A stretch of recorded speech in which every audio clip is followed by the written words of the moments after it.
Di awal cerita, kita diperlihatkan sekelompok siswa SMA yang tengah berdiskusi mengenai jawaban soal ujian. Di antara mereka, seorang siswa bernama Yeon Si-un yang tiba-tiba menghentakkan meja dengan keras, membuat suasana kelas seketika sunyi. Tak lama kemudian, Si-un berdiri dari kursinya dan memukul salah satu siswa yang membuatnya kesal menggunakan sebuah buku. Sin kemudian mundur ke 13 hari sebelum ujian, saat Si-un terlihat berjalan menuju ruang kelas sambil menghafal rumus matematika yang akan ia kerjakan di papan tulis. Ia digambarkan sebagai sosok pendiam, bahkan ketika gurunya memujinya, ia tidak memberikan respon apapun dan langsung mencatat hal-hal penting untuk meningkatkan pemahaman belajarnya. Setelah kelas selesai, Si-un masih terlihat bergumam, terus menghafal materi sejarah. Diketahui ia merupakan tipe siswa yang sangat tertutup dan hanya fokus pada pelajaran. Bahkan saat makan siang di kantin pun ia tetap membaca buku, tak memedulikan keberadaan siswa lain di sekitarnya. Keesokan paginya, Si-un menjadi siswa pertama yang tiba di sekolah, jauh sebelum siswa lain datang ke kelas. Sembari menunggu kelas dimulai, ia memanfaatkan waktu untuk mengulang pelajaran. Ketika guru akhirnya datang, ia mengumumkan bahwa kelas mereka berhasil meraih penghargaan dalam kompetisi matematika. Si-un dinobatkan sebagai juara pertama, sementara Jeon Yongbin meraih posisi ketiga. Saat Si-un menerima sertifikat penghargaan, tidak ada tepuk tangan atau sambutan hangat dari teman-teman sekelasnya. Namun saat Yongbin menerima sertifikat, suasana kelas berubah riuh dengan sorakan dan tepuk tangan. Meski dalam hati merasa sedih, Si-un tampak tak terlalu mempermasalahkan hal itu. Ia sadar bahwa dirinya memang tidak memiliki teman dekat di kelas. Saat guru mengumumkan ujian praktik, tampak jelas tatapan iri dan niat tidak baik dari Yongbin terhadap Si-un. Pada jam istirahat, terlihat Yongbin bersama dua temannya, Lee Jung-chan dan Han Tae-hun, tengah merundung seorang siswa dan memaksanya menari. Sambil merekamnya, Yongbin menyuruh siswa itu untuk melupakan belajar dan lebih baik fokus menari di media sosial demi menghasilkan uang. Di sisi lain, Si-un yang mengenakan earphone tampak tak peduli dan tetap fokus belajar. Tak lama, Yongbin melempar sepatu ke arah Si-un yang sedang belajar. Meski kesal, Si-un merespon dengan tenang. Respon tersebut malah memicu kekesalan Yongbin, yang kemudian mendekatinya dan menegaskan bahwa ia sengaja melakukannya. Namun, Si-un hanya memberikan peringatan singkat dengan nada dingin agar Yongbin lebih berhati-hati. Merasa tersinggung, Yongbin terus mencoba memancing emosi Si-un. Meski begitu, Si-un tetap tak bergeming dan memperingatkannya agar berhenti membuang waktu dan lebih baik kembali belajar. Di tengah suasana kelas yang tegang, tiba-tiba sekelompok siswa dari klub bisbol masuk dan langsung mencari seseorang. Rupanya, mereka sedang mencari seorang siswa bernama An Suho yang saat itu tengah tertidur di bangkunya. Ternyata, alasan mereka mencari Suho adalah karena seorang gadis yang disukai oleh pemimpin klub bisbol tersebut justru menunjukkan ketertarikan pada Suho. Ketika ditanya, Suho malah mengalihkan pembicaraan dengan bertanya tentang menu makanan di kantin, yang membuat pemimpin klub itu merasa kesal dan segera menyuruh teman-temannya untuk menyerangnya. Namun, tanpa diduga, Suho ternyata memiliki kemampuan bela diri yang luar biasa. Ia dengan cepat dan tangkas menangkis setiap pukulan yang diarahkan kepadanya. Setelah pertarungan sengit itu, Suho berhasil mengalahkan pemimpin klub bisbol dan memperingatkan para anggotanya agar segera membawa temannya ke UKS tanpa menyebutkan siapa dirinya. Sementara itu, Si-un yang memperhatikan kejadian itu justru merasa terganggu karena kotak pensilnya terjatuh akibat keributan tersebut. Melihat itu, Suho menghampiri Si-un, meminta maaf, dan mengembalikan kotak pensilnya. Namun, Si-un justru menegurnya, mempertanyakan mengapa ia harus bertarung di dalam kelas. Di rumah, tampak berbagai penghargaan akademik milik Si-un terpajang rapi di meja dan lemari ruang tamu. Setibanya di rumah, Si-un melihat ayahnya, yang merupakan seorang pelatih olahraga, bersiap untuk pergi ke kamp pelatihan. Sang ayah memberitahu bahwa ia menerima telepon dari guru Si-un yang mengabarkan kemenangan anaknya dalam kompetisi matematika. Ia mengungkapkan rasa bangganya dan berterima kasih, karena Si-un selalu membuatnya bangga. Namun, Si-un hanya merespons dengan diam dan menunjukkan sertifikat sebagai bukti. Setelah itu, ia masuk ke kamar untuk mengikuti les daring, dan ternyata guru les daring tersebut adalah ibunya sendiri.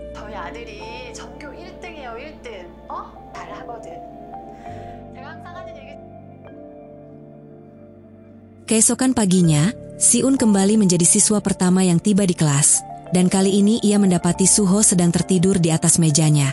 Di tempat lain, di toilet sekolah, terlihat seorang siswa membuang seragam olahraga ke dalam tempat sampah.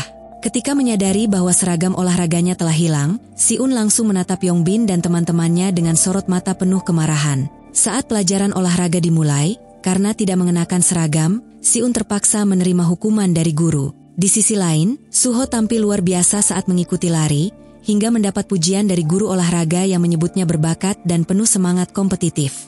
Namun, dengan tegas Suho menyatakan bahwa meskipun ia pernah ikut kompetisi nasional, ia tidak berniat menjadi atlet profesional. Di saat yang bersamaan, Si-un yang berlari lebih lambat menjadi bahan olokan Jung-chan, yang membuat Suho geram dan langsung melempar sepatunya ke arah Jung-chan. Jung-chan yang ketakutan segera mengambil sepatu Suho dan menghentikan ejekannya. Jung-chan yang kembali meledek Si-un saat berlari di lapangan dan terus merundungnya di belakang.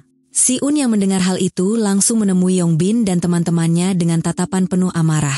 Ia lalu meminta Yongbin untuk tidak mengganggunya lagi, hingga akhirnya pertarungan pun terjadi saat Taehan diperintahkan oleh Yongbin untuk menahannya dan mencekik leher Si-un. Tak lama kemudian, setelah melihat keramaian, para guru datang akhirnya mendatangi mereka dan Yongbin terus menekan Si-un agar tidak melaporkannya. Hari-hari Si-un setelah insiden perkelahiannya dengan Yongbin dipenuhi oleh kesunyian dan ketenangan. Namun, pada suatu malam, ia dikejutkan oleh kedatangan seorang pengantar makanan yang ternyata adalah Suho. Dengan alasan salah alamat, Suho sengaja datang ke rumah Si-un, padahal sebenarnya ia hanya kehausan dan ingin mencari minuman. Si-un merasa heran dengan tingkah laku Suho yang sembarangan masuk ke dalam rumah tanpa izin dan langsung meminum air. Setelah diberi minum, Suho segera pamit dan pergi untuk benar-benar mengantarkan pesanan makanan. Keesokan harinya, kelas mereka kedatangan murid baru bernama Oh Bom-sok, siswa pindahan dari SMA Moongang. Bom-sok yang terlihat pendiam membuat Yongbin dan teman-temannya tertarik untuk menjadikannya korban bully yang baru. Yongbin terus mencoba menekannya dengan menyebut nama Han Ji-won, namun Bom-sok berdalih tidak mengenalnya.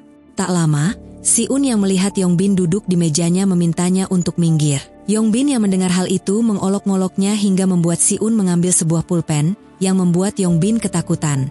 Suho yang melihat hal itu segera memperingatkan Yongbin agar tidak berisik. Malam harinya, Yongbin dan teman-temannya terlihat berkumpul di sebuah klub malam.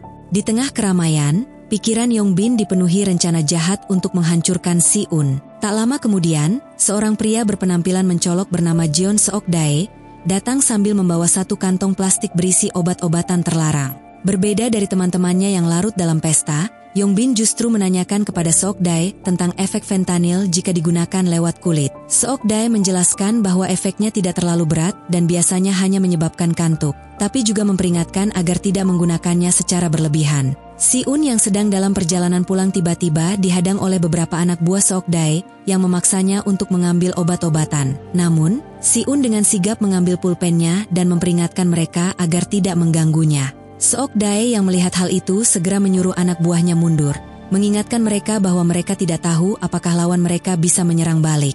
Sehari sebelum ujian praktik dilaksanakan, suasana kelas tampak serius karena para murid fokus belajar. Saat itu, Yongbin baru tiba dan langsung menipu Bom-sok dengan mengatakan bahwa wali kelas ingin menemuinya. Bom-sok mengikuti Yongbin yang kemudian memberinya minuman sambil mengancam akan mengungkap alasan kepindahannya jika tidak menuruti perintahnya. Bom-sok yang merasa tertekan pada akhirnya menurut dan bersedia menempelkan fentanyl di leher Si-un. Bom-sok yang ketakutan karena diawasi diam-diam menempelkan narkotika ke leher Si-un saat ia lengah.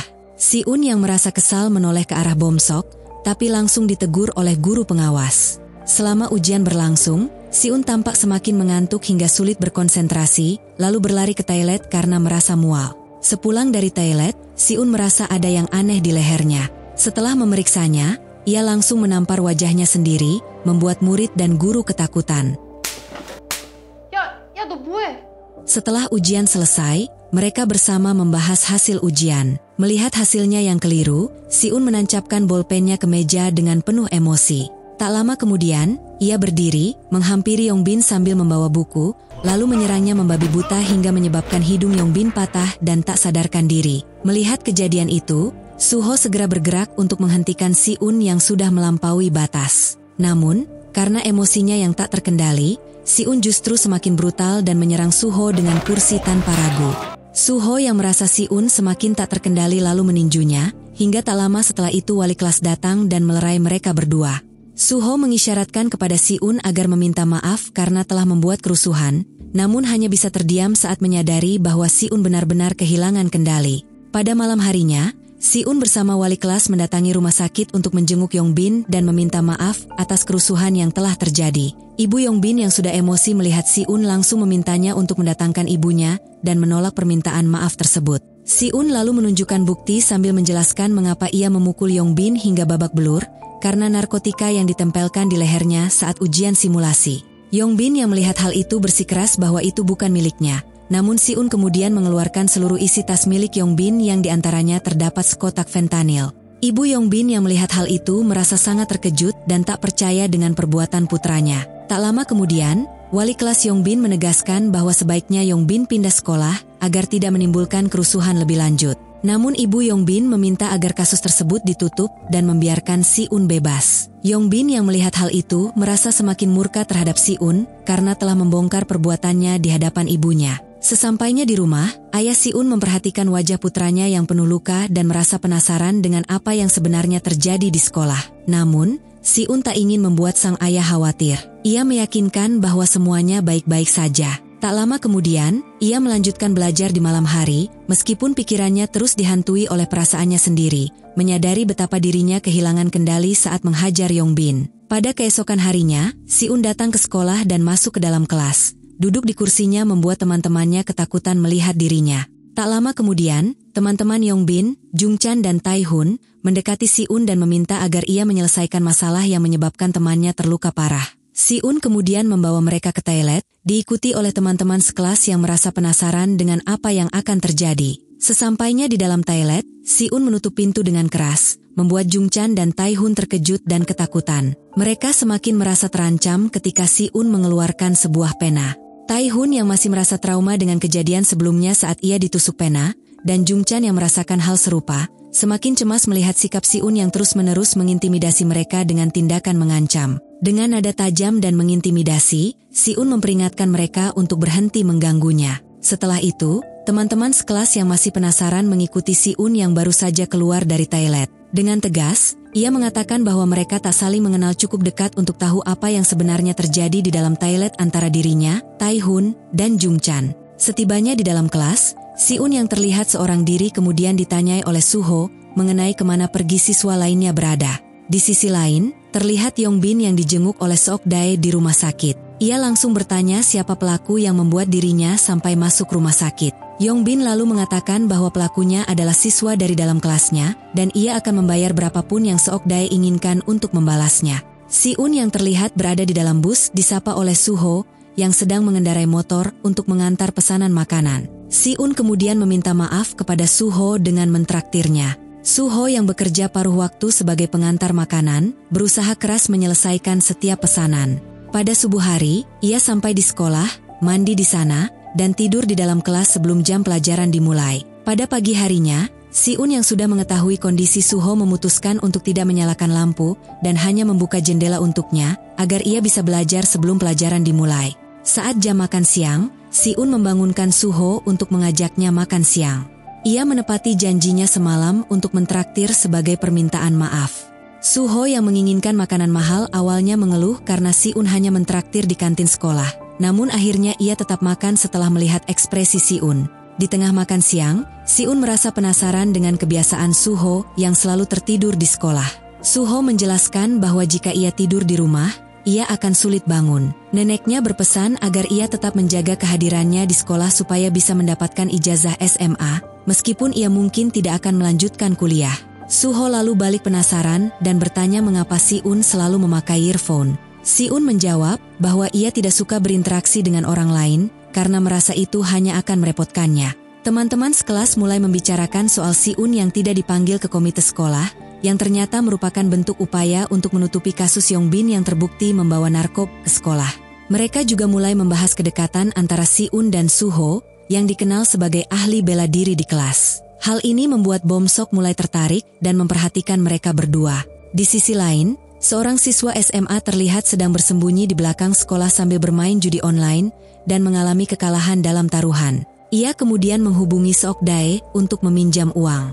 Di sampingnya, ada seorang gadis bernama Yong Yi yang membantunya mengambil barang mewah sebagai jaminan utang. Setelah menyelesaikan pekerjaan mereka, Seok Dae, Yong Yi, dan rekan-rekannya lalu bertemu dengan Yong Bin yang sudah menunggu mereka untuk menyusun rencana menghajar Si-un. Si-un yang baru pulang sekolah, dihampiri oleh Bom Sok yang merasa bersalah kepadanya dan mengajaknya pergi belajar bersama ke tempat les. Namun, Si-un yang tidak senang dengan ajakan tersebut, apalagi jika Bom Sok bermaksud membujuknya, menolak tawaran itu. Si-un telah ditunggu oleh Yong Bin yang membawa Seok Dae dan rekan-rekannya untuk menghajarnya. Hal ini membuat Si-un semakin kesal atas tindakan Yong Bin yang menghadangnya di jalan. Seok Dae dan Yong Yi yang merasa bahwa Si-un adalah orang berbahaya mengatakan bahwa mereka hanya menjalankan pekerjaan mereka, lalu menyeret Si-un untuk dihajar di suatu tempat. Bom Sok yang melihat hal itu langsung membangunkan Suho dan memintanya menolong Si-un, sambil mengatakan bahwa ia akan membayar Suho jika ia segera menyelamatkannya. Tak lama setelah itu, mereka berangkat menuju lokasi tempat Si-un dibawa oleh Seok Dae dan rekan-rekannya.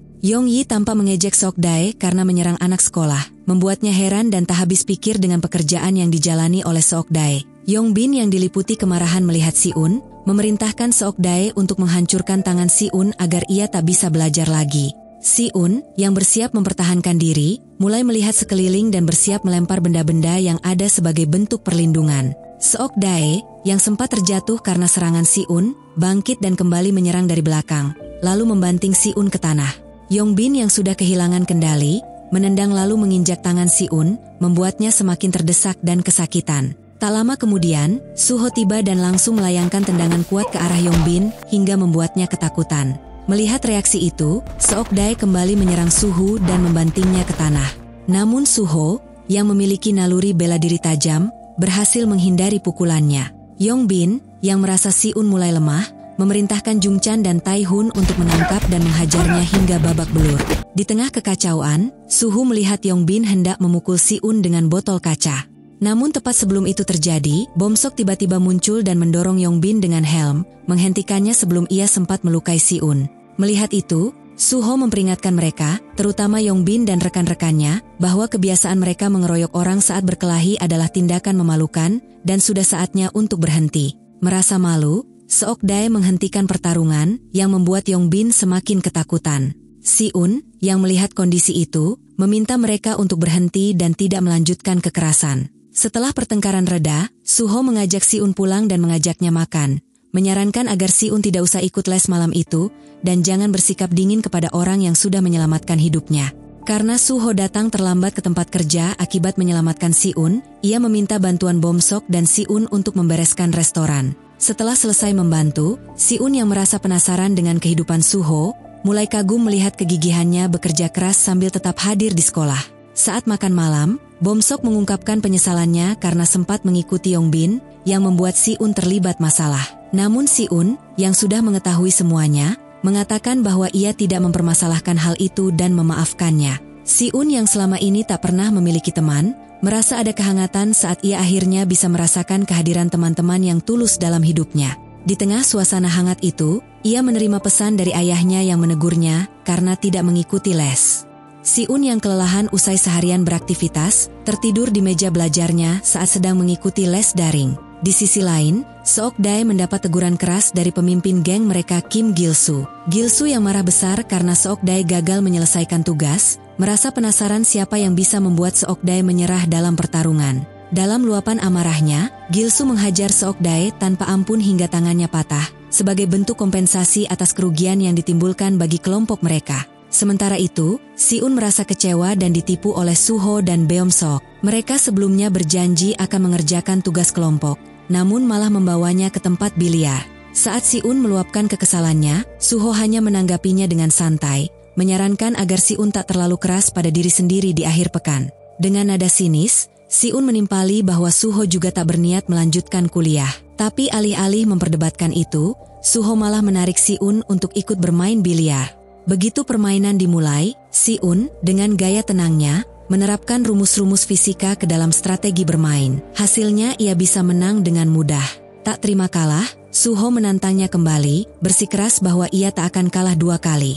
Namun mereka bermain hingga sore, dan Suho tetap tak mampu mengalahkan Si-un. Karena kalah taruhan, Suho berniat mentraktir mereka, tetapi Bomsok yang mendengarnya langsung menawarkan diri bersedia untuk mentraktirkan mereka berdua. Meski demikian, Si-un masih kesal karena waktu belajarnya telah kacau karena mereka, dan dengan tegas menolak ajakan untuk minum bersama. Di tempat lain, Seok-dae kini tengah dirawat di rumah sakit karena luka-lukanya. Tanpa disangka, Yongbin juga sedang berada di rumah sakit dan penasaran melihat kondisi tangan Seok-dae. Gil-soo yang mendampingi Seok-dae dengan datar menjawab bahwa luka itu adalah akibat dari kesalahannya sendiri. Di sebuah toko, Si-un sedang memilih payung ketika tanpa sengaja melihat Yong-yi yang baru mencoba sebuah lipstik lalu menggigitnya, sebelum menyelipkannya diam-diam ke dalam tasnya. Menyadari aksinya tertangkap basah, Yong-yi panik dan langsung menggandeng lengan Si-un untuk menghindari perhatian staf toko. Si-un yang merasa tidak nyaman segera melepaskan diri dan hendak pergi. Namun melihat Yong-yi tak membawa payung, ia membiarkannya ikut berteduh bersama. Di tengah perjalanan, Yang-yi tiba-tiba mengajak Si-un makan malam di restoran favoritnya yang tak jauh dari toko tersebut.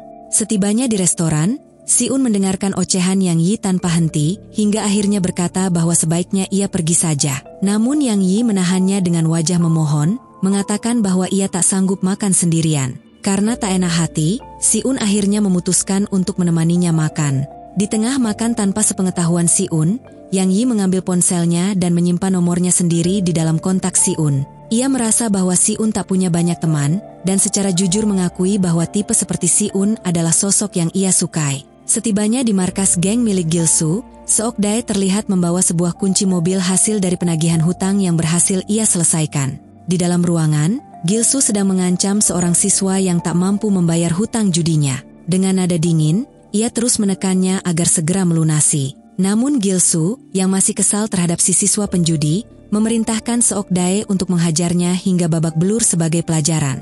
Keesokan harinya, Yongbin tampak membereskan lokernya di kelas, sebelum menghampiri Si-un dengan ekspresi memohon. Awalnya Si-un menolak berbicara dengannya, namun akhirnya luluh dan bersedia mendengarkan apa yang ingin disampaikan Yongbin. Suho dan Bomsok ikut serta demi berjaga-jaga agar Si-un tak kembali dirugikan oleh Yongbin. Ternyata Yongbin meminta mereka untuk bersaksi kepada pengacaranya bahwa fentanyl yang ditemukan bukan miliknya. Bomsok sempat berkata pada Si-un bahwa mereka hanya diminta bersaksi, jadi seharusnya tidak akan ada masalah. Namun perasaan tak enak mulai muncul ketika Yongbin membawa mereka ke sebuah area parkir bawah tanah untuk bertemu dengan pengacara. Ternyata hal tersebut hanya jebakan. Tanpa pemberitahuan, Yongbin malah mempertemukan mereka dengan ketua geng Gil-soo. Gil-soo langsung menuduh mereka bertiga sebagai penyebab luka serius di tangan Seok-dae, sambil menunjukkan surat pengobatan tanpa asuransi sebagai bukti kerugian. Kenyataannya, Gil-soo sengaja melukai tangan Seok-dae demi memeras uang ganti rugi dari mereka. Suho tertawa sinis menyebut tuduhan itu tidak masuk akal karena ia sama sekali tak memukul Seok-dae sekuat itu. Namun Gil-soo tetap bersikukuh, menekan mereka agar segera membayar ganti rugi yang ia tuntut. Si-un yang mulai kehilangan kesabaran, bertanya balik apakah Gil-soo memiliki bukti bahwa merekalah yang membuat tangan Seok-dae sampai terluka parah. Merasa terpojok, Gil-soo mengeluarkan pisau dan tanpa peringatan melukai lengan Suho, lalu pergi sambil meninggalkan ancaman agar mereka segera membawa uang. Suho yang syok dan kesakitan membuat Bomsok dan Si-un langsung panik melihat luka sayatan di lengannya. Keesokan harinya, Gil-soo dan seluruh anak buahnya muncul di depan sekolah Si-un, Suho, dan Bomsok memberikan peringatan agar mereka tak berani lari dari tanggung jawab. Kemanapun mereka pergi, di sekolah, sepanjang jalan, bahkan hingga ke depan rumah, mereka terus diikuti dan diintimidasi oleh anak buah Gil-soo.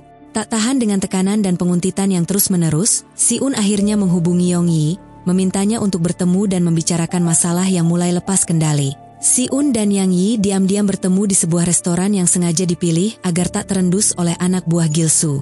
Dalam pertemuan itu, Si-un mengungkapkan rasa penasarannya.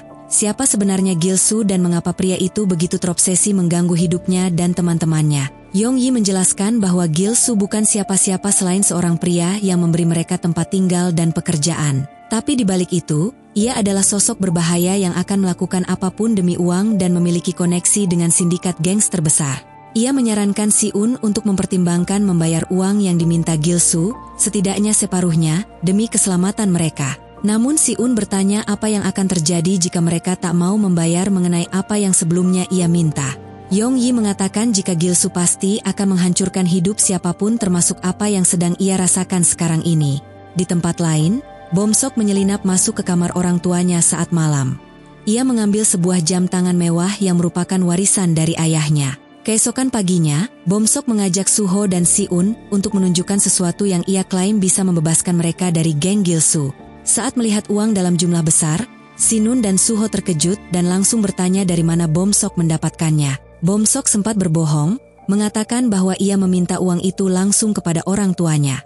Namun Suho yang curiga, mendesaknya untuk berkata jujur. Akhirnya Bom Sok mengaku telah menjual jam tangan warisan ayahnya. Suho terkejut dan marah, menilai tindakan Bom Sok terlalu ekstrim. Ia menegaskan bahwa seharusnya mereka melapor ke polisi, bukan membayar uang tebusan. Si-un yang merasa bersalah, menenangkan Bom Sok dan mengatakan bahwa ia punya rencana lain. Ia akan mengurus ini dengan benar. Ia lalu menunjukkan bukti-bukti yang ia dapat dari Yongyi, yaitu mengenai kasus eksploitasi terhadap anak di bawah umur, pengelolaan situs judi online, serta dokumen yang mengaitkan Gilsu dengan jaringan kriminal lintas negara. Di malam harinya, Yang Yi memperlihatkan pada Si-nun sebuah situs judi online milik mitra Gilsu di luar negeri. Situs itu dirancang untuk memikat anak-anak SMA, di mana nantinya para pengguna baru diberikan uang gratis, lalu dibiarkan menang di beberapa permainan pertama. Tapi tak lama kemudian, algoritma akan memutar keadaan dan memaksa mereka kalah besar, membuat mereka kecanduan meski tak lagi punya uang. Si-un bertanya, kalau mereka sudah kehilangan semuanya, kenapa bisa tetap bermain? Yongyi menjelaskan bahwa Gilsu menyimpan data para pemain, lalu mendekati mereka secara pribadi untuk menawarkan pinjaman. Jika siswa tak bisa membayar, nantinya Gilsu menekan mereka agar menyerahkan jaminan atau meminta uang pada orang tua mereka. Tak berhenti di situ, Gilsu juga menyalahgunakan rekening bank anak-anak dan bahkan memaksa beberapa dari mereka mengedarkan narkoba. Setelah mendengar penjelasan itu, Si-un menyampaikan semua temuan tersebut kepada Suho dan Bom Sok. Ia menjelaskan bahwa mereka hanya perlu membawa polisi ke markas Gilsu, lengkap dengan bukti dan data yang telah dikumpulkannya. Suho yang terkesan dengan ketelitian Si-un bertanya dari mana ia tahu semua ini. Si-un tersipu malu dan menjawab singkat jika dirinya hanya sekedar tahu saja.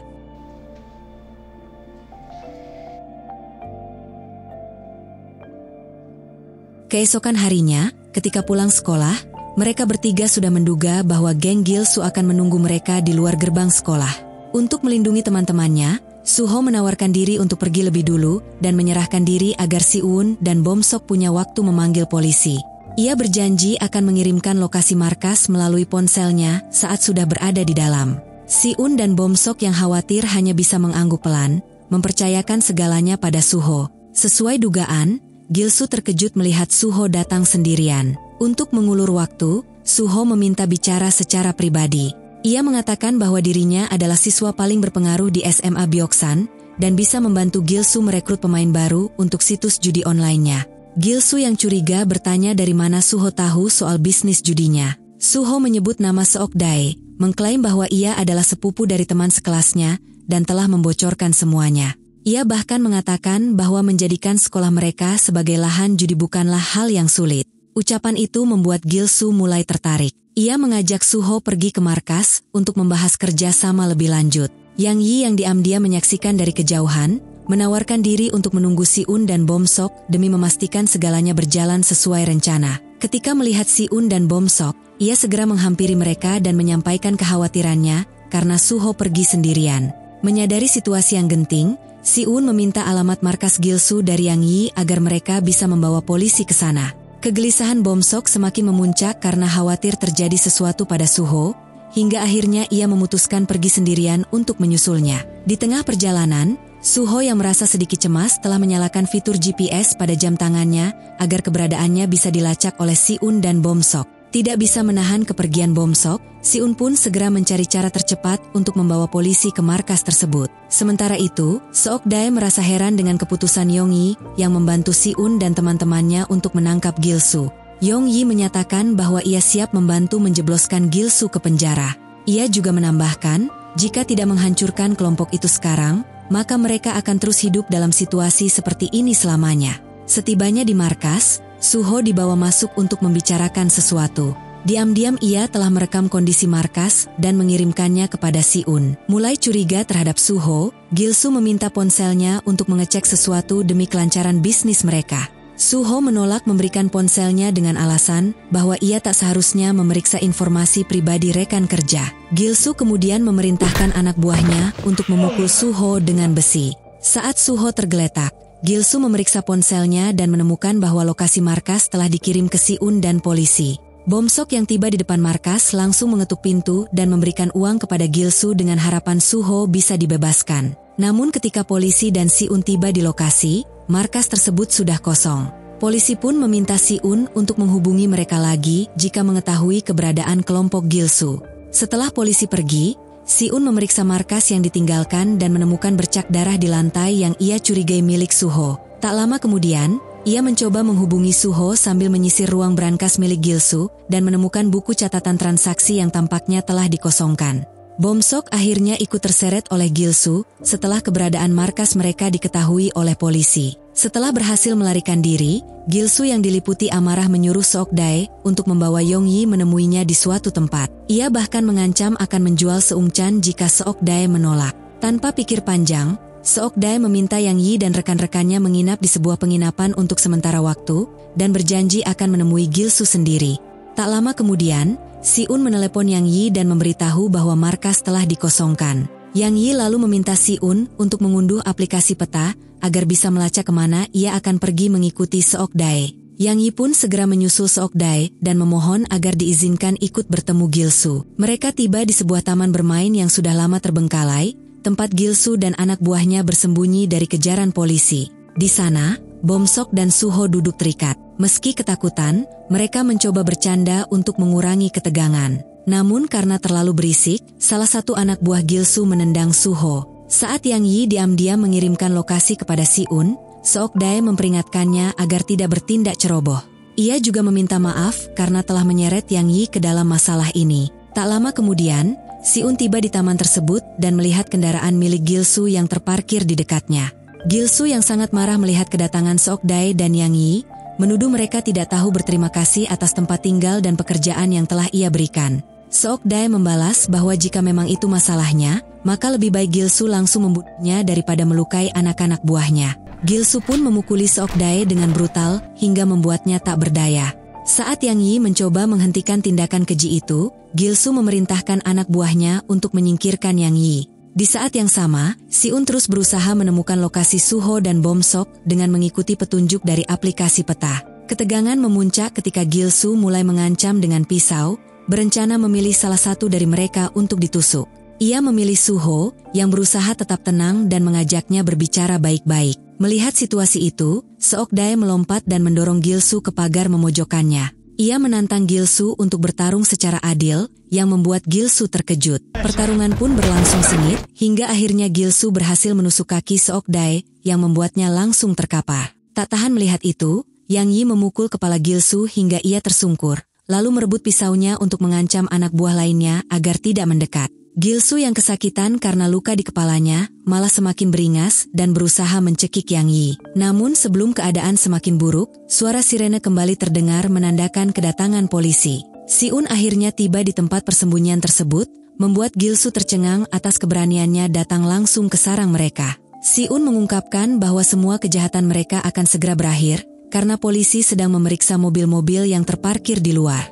Gilsu dan anak buahnya panik dan melarikan diri, sementara Siun membebaskan rekan-rekannya. Namun Gilsu kemudian menemukan ponsel Siun dan menyadari bahwa suara sirene sebelumnya hanyalah suara dari rekaman di ponsel tersebut. Merasa dipermainkan, Gilsu murka dan memerintahkan seluruh anak buahnya menyerang Siun dan teman-temannya. Di tengah kekacauan, Seokdae, Yang Yi, dan Seungchan mencoba melarikan diri. Saat berlari, mereka melihat bahwa polisi benar-benar telah tiba. Sementara itu, Gilsu yang tengah menyerang Siun dan bahkan telah melukainya, tidak menyadari kehadiran aparat. Polisi pun melepaskan tembakan peringatan. Gilsu dan anak buahnya langsung membeku, menyadari bahwa Siun memang tidak berbohong. Dalam kepanikan, Gilsu mendorong salah satu bawahannya ke arah polisi untuk mengalihkan perhatian, lalu mencoba melarikan diri. Menyaksikan hal itu, Siun segera mengejar Gilsu. Gilsu terkejut saat mengetahui bahwa Siun diam-diam mengikutinya dari belakang. Hal ini membuatnya semakin jengkel dan tak habis pikir atas keberanian Siun. Siun sempat mencoba menyerang Gilsu dengan sebilah kayu, namun upayanya gagal karena Gilsu lebih kuat dan bahkan membalas dengan mengancam menggunakan pisau. Tanpa diketahui, ternyata Suho juga membuntuti mereka. Kehadiran keduanya membuat Gilsu semakin tertekan, merasa bahwa bisnis ilegalnya sedang diganggu. Suho kemudian menantang Gilsu, tetapi Gilsu yang mulai kehilangan kendali justru mencekik Suho, hingga Suho kesulitan melawan. Si-un berusaha membantu melepaskan Suho dari cekikan tersebut, namun kekuatan Gilsu terlalu besar untuk diatasi sendirian. Dalam kondisi terdesak, Si-un melihat batu bata di dekatnya dan menggunakannya untuk memukul Gilsu. Serangan itu membuat Gilsu terjatuh dan tak berdaya.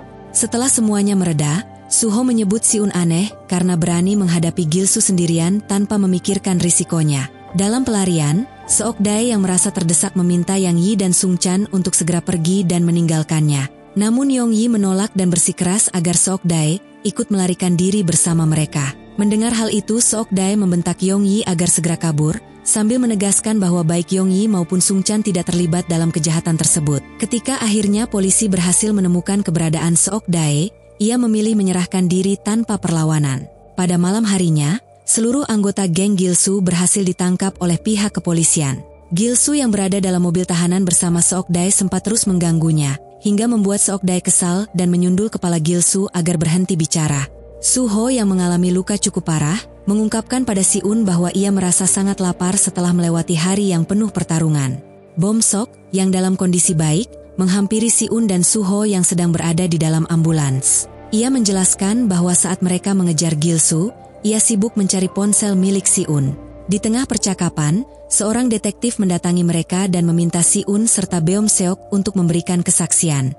Setibanya di kantor polisi, seluruh anggota geng Gilsu termasuk Gilsu sendiri diperiksa secara intensif oleh penyidik. Sementara itu, Si-un dan Bom Sok ditempatkan di ruang terpisah bersama sekretaris ayah Bom Sok untuk memberikan keterangan. Sekretaris tersebut menyampaikan bahwa pihak kepolisian telah menjaga kerahasiaan identitas mereka dari pihak sekolah dan keluarga agar tidak terlibat secara langsung dalam kasus geng Gilsu. Si-un yang mendengarnya hanya bisa terdiam, tak menyangka dengan penjelasan tersebut. Sebelum meninggalkan ruangan, Si-un memohon kepada pengacara keluarga Bom Sok agar mempertimbangkan tindakan Gilsu yang telah mengeksploitasi anak-anak lain sebagai bentuk belas kasih terhadap mereka yang menjadi korban. Setelah Si-un pergi, ternyata sang sekretaris tidak menutupi kesalahan Bom Sok dan tetap melaporkannya kepada ayah Bom Sok. Bom Sok yang mendengar hal itu hanya bisa diam, diliputi rasa cemas saat diminta pulang bersama sekretaris ayahnya. Saat Si-un hendak meninggalkan kantor polisi, Seok-dae yang tidak merasa kesal padanya menyapanya dan mengajaknya makan setelah ia bebas. Melihat sikap Si-un yang dingin, Seok-dae semakin penasaran dengan dirinya. Begitu Si-un keluar dari kantor polisi, ia menemukan Yang Yi yang sedang menunggu, cemas ingin mengetahui kabar tentang Seok-dae yang tertangkap. Si-un lalu menenangkan Yong Yi, meyakinkan bahwa Seok-dae hanya diselidiki dan tidak akan ada masalah serius. Di sisi lain, sekretaris ayah Bom Sok meminta Beom Seok untuk bertindak seperti Gilsu yang memukulnya saat ia diculik. Gilsu yang mulai cemas mengingatkan bahwa mereka berada di kantor polisi dan tidak seharusnya anak sekolah dihajar seperti itu. Mengabaikan perkataan Gilsu, sekretaris ayah Bom Sok langsung memperagakan cara memukul Gilsu kepada Bom Sok. Gilsu yang terus mengintimidasi Bom Sok dengan mengejeknya sebagai kaki tangan Suho dan Si-un, menuduhnya terlalu lemah untuk melawan. Bom Sok yang sudah sangat emosional menahan diri untuk tidak memukulnya dan lebih memilih keluar dari ruangan dengan menendang tong sampah. Suho yang sedang dirawat di rumah sakit dikunjungi oleh Si-un dan Yong Yi. Melihat kedatangan mereka, Suho merasa penasaran dengan perkembangan kasus Gilsu. Si-un menjelaskan bahwa Gilsu dan gengnya sudah ditangkap dan ayah Bom Sok telah menyembunyikan identitas mereka untuk menghindari keterlibatan dalam kasus tersebut. Suho yang heran bertanya apakah ayah Bom Sok orang penting hingga bisa melakukan hal seperti itu. Si-un menjawab bahwa ayah Beom Seok adalah seorang anggota Dewan Majelis yang memungkinkan ia untuk melakukan hal tersebut. Tidak percaya dengan informasi itu, Suho merasa takjub dan mengakui bahwa Bom Sok pandai sekali menjaga jarak agar tak terlihat sebagai anak pejabat. Si-un kemudian bertanya kapan Suho akan keluar dari rumah sakit, dan Suho menyebutkan bahwa ia akan segera keluar karena lukanya tidak terlalu parah. Yong Yi yang mendengarnya kemudian meminta izin untuk menginap di rumah sakit karena tidak tahu harus kemana. Suho mengizinkan dan memuji keberanian Yong Yi yang berhasil memukul Gilsu untuk menyelamatkan orang lain. Yong Yi merasa tersentuh oleh pujian itu dan menegaskan bahwa ia tidak boleh tertarik padanya, karena ia adalah milik Si-un, meskipun Si-un mengatakan sebaliknya. Suho yang menyaksikan itu mendukung mereka untuk berkencan, meskipun Si-un terus menolak godaan Yong Yi. Setelah sampai di rumah, Si-un merasa hampa dan terus memikirkan keadaan Suho. Di tempat lain, ayah Bomsok yang marah dengan tindakan Beom-seok memerintahkan anaknya untuk melakukan push-up dan melepaskan pakaiannya. Tidak lama setelah itu, ayahnya memukul Bomsok tanpa ampun, membuat Bomsok menangis dan berusaha menahan pukulan tersebut. Bomsok tampak berjalan terpincang menuju kelasnya, menahan rasa sakit di kakinya. Beberapa teman sekelas kemudian menghampirinya, penasaran dengan rumor bahwa ia, Si-un, dan Suho berhasil menangkap sekelompok gangster. Ia pun menanggapi dengan santai, mengatakan bahwa itu bukan sekedar rumor, melainkan kejadian yang benar-benar terjadi. Setelah itu, ia masuk ke kelas dan langsung menanyakan kondisi Si-un setelah insiden tersebut. Pandangannya sempat tertuju pada teman-teman Yongbin yang tampak tertekan saat melihat ke arahnya. Ketika waktu makan siang tiba, Si-un, Suho, dan Bomsok makan bersama. Di sana, Si-un dan Suho membicarakan tentang Yang Yi, yang kini bekerja di restoran tempat Suho juga bekerja. Bomsok yang tampak belum mengenal Yang Yi, bertanya siapa dia. Mendengar hal itu, Si-un dan Suho mengajaknya untuk menyertakan Yang Yi dalam pertemanan mereka, dan Bomsok pun tidak keberatan. Scene berpindah ke ruang karaoke, di mana Suho dan Yang Yi bernyanyi bersama. Sementara itu, Si-un dan Bomsok hanya memperhatikan mereka tanpa banyak berpartisipasi. Tak tahan melihat kebersamaan mereka, Bomsok menawarkan diri membeli minuman untuk semuanya. Di luar, ia tanpa sengaja bertemu dengan teman SMA-nya yang dulu suka merundungnya. Ia pun merasa sangat tertekan dan berusaha menghindar dari mereka. Setelah berhasil lolos, Bomsok kembali ke ruang karaoke dan melihat Yang Yi menerima telepon dari salah satu perundungnya. Hal ini membuatnya marah karena menganggap Yang Yi lancang menggunakan ponselnya. Kemarahannya memuncak hingga hampir memukul Yang Yi, membuat Suho dan Si-un bingung dengan perubahan sikap Bomsok. Yang Yi yang merasa tersinggung dengan perlakuan Bomsok, memilih meninggalkan ruangan, dan Suho segera mengejarnya. Si-un yang melihat kondisi Bomsok, tampak mencurigakan terus mencoba menanyakan keadaannya. Tak lama, para perundung akhirnya menemukan Bomsok dan kembali mengganggunya. Si-un menyaksikan Bomsok yang ketakutan melihat mereka. Keesokan harinya, Bomsok tertidur di kelas namun tiba-tiba meluapkan amarahnya dan menyerang seorang siswa yang sedang bercanda. Kelas pun dibuat heran dengan ledakan emosinya. Si-un segera mencoba menenangkannya saat siswa tersebut menyebut Bomsok sebagai kacung Suho dan Si-un. Suho yang baru tiba langsung menarik Bomsok agar menjauh, namun Bomsok meminta agar ia tak merangkulnya lagi. Rupanya Bomsok masih dibayangi trauma berat akibat perundungan masa lalu, yang membuatnya mudah terpancing emosi. Si-un tampak sedang berlatih fisik bersama Suho di sebuah taman di tepi sungai. Di sela latihan, mereka membahas Bomsok yang akhir-akhir ini sulit dihubungi. Merasa ada yang tidak beres, Si-un menyarankan agar mereka mengunjungi rumah Bomsok untuk memastikan keadaannya. Suho menyetujui usulan itu. Saat tiba di rumah Bomsok, keduanya disambut oleh Bomsok yang tampak kacau dan tidak terurus. Suho terkesima melihat betapa mewahnya rumah Bomsok, dan rasa penasarannya bertambah ketika ia melihat foto keluarga Bomsok yang tampak hangat dan harmonis. Namun Bomsok langsung menepis kesan tersebut. Ia menjelaskan bahwa ia hanyalah anak angkat, yang diangkat oleh sang ayah di depan publik demi membentuk citra keluarga ideal untuk mendukung karir politiknya. Mendengar pengakuan itu, Si-un dan Suho terdiam, merasa tidak enak karena telah menyinggung hal yang begitu pribadi. Untuk mencairkan suasana, Bomsok mengajak mereka ke ruang tamu dan menawarkan minuman. Namun rasa penasaran Si-un dan Suho tak terbendung, dan mereka langsung menanyakan apa sebenarnya yang terjadi pada Bomsok yang tampak begitu tertekan. Awalnya ia enggan bercerita, Bomsok akhirnya mengungkapkan bahwa ia dulu mengalami perundungan berat di sekolah lamanya, sampai membuatnya terpaksa pindah. Setelah pindah pun, para pelaku perundungan tetap terus menghubunginya dan menekannya secara mental. Ia menambahkan bahwa para pembuli itu kini ingin berteman dengannya demi memperbaiki citra dan status sosial mereka. Suho yang ingin tahu lebih jauh, bertanya kesalahan apa yang telah Bomsok lakukan hingga menjadi target perundungan. Dengan mata berkaca-kaca dan suara bergetar, Bomsok menjawab bahwa ia tidak melakukan kesalahan apapun, ia hanya mencoba menjalani hidupnya dengan baik. Mendengar itu, Si-un dan Suho merasa sangat prihatin. Mereka berusaha menenangkan Bomsok, meyakinkan bahwa ia tidak bersalah dan tidak seharusnya merasa tertekan oleh intimidasi orang-orang yang tidak mengenalnya dengan baik. Diliputi amarah, Suho lalu mendesak Bomsok untuk menghubungi para pembuli tersebut, karena ia berniat membuat mereka meminta maaf atas semua yang telah mereka lakukan. Suho, Si-un dan Bomsok yang tiba di tempat karaoke di mana para pembuli untuk mendatangi mereka. Bomsok yang terlihat tak dapat menutupi emosinya meminta kepada para pembuli untuk meminta maaf kepada dirinya atas perbuatannya kepada dirinya. Tak menggubris ucapan Bomsok, Si-un dan Suho yang merasa geram dengan hal itu mencoba menekannya agar ia segera meminta maaf kepada Bomsok. Semakin tak tahan melihat pemimpin dari kelompok pembuli itu terus mengintimidasi Bomsok membuat Suho menarik telinganya dan menegaskan agar ia meminta maaf kepada Bomsok sebelum ia menghajar dirinya. Bomsok yang melihat pembuli itu meminta maaf kepadanya dengan nada tak serius, membuatnya semakin tak dapat menahan diri dan memukul pembuli tersebut. Bomsok yang terlihat semakin tak terkendali hendak memukulnya dengan sebuah mikrofon. Suho yang melihat hal itu langsung menarik Bomsok dari ruangan karaoke tersebut.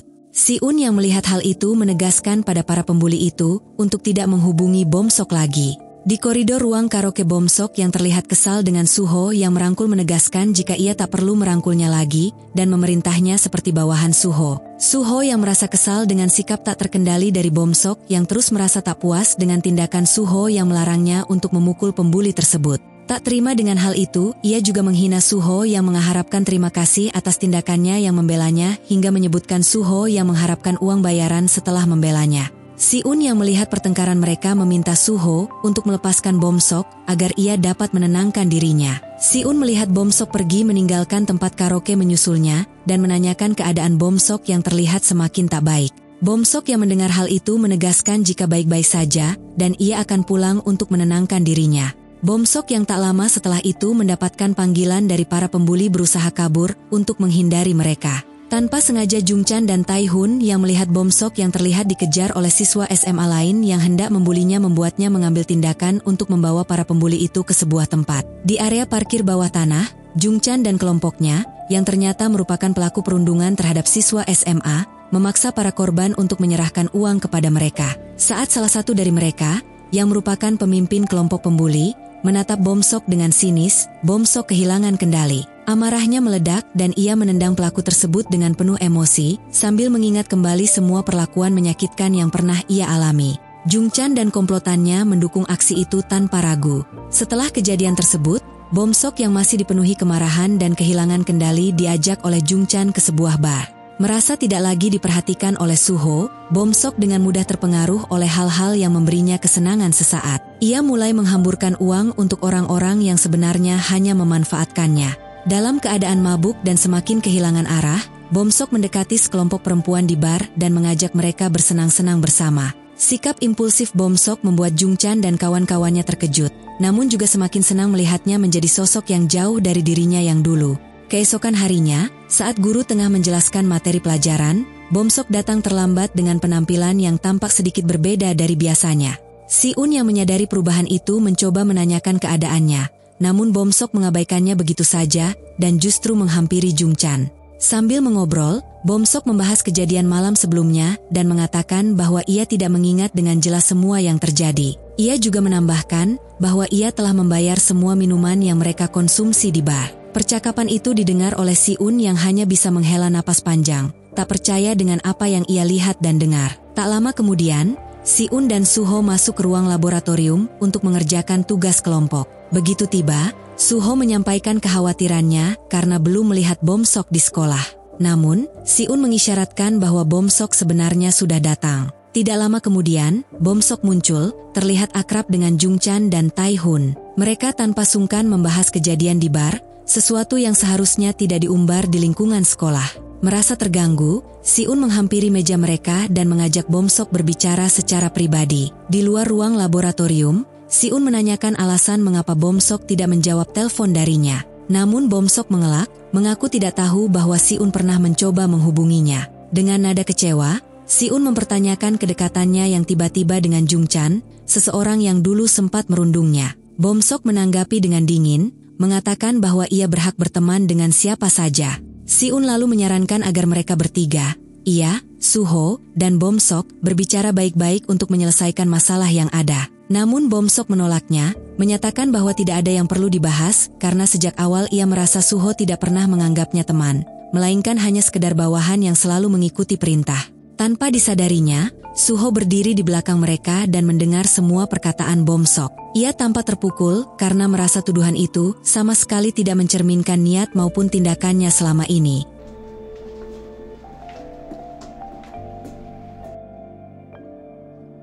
Pada malam harinya, Bomsok kembali diajak oleh Jungchan untuk bertemu dengan Yongbin.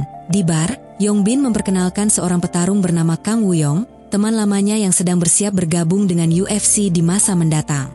Yongbin menanyakan kabar hubungan Bomsok dengan Si-un dan Suho. Bomsok mengungkapkan kekesalannya, merasa bahwa Suho selama ini hanya memperlakukannya seperti budak. Menanggapi hal itu, Yongbin yang memang memiliki niat buruk terhadap Suho, menyulut emosi Bomsok lebih jauh dan memprovokasinya untuk memberi pelajaran pada Suho. Di tempat lain, Si-un tampak sedang mengikuti pelajaran malam di sebuah tempat bimbel. Ia duduk dengan tenang, fokus mendengarkan penjelasan dari pengajar. Setelah kelas berakhir, ternyata Suho sudah menunggunya di luar. Ia baru saja pulang dari bekerja dan sengaja menjemput Si-un untuk mengajaknya berjalan-jalan sejenak.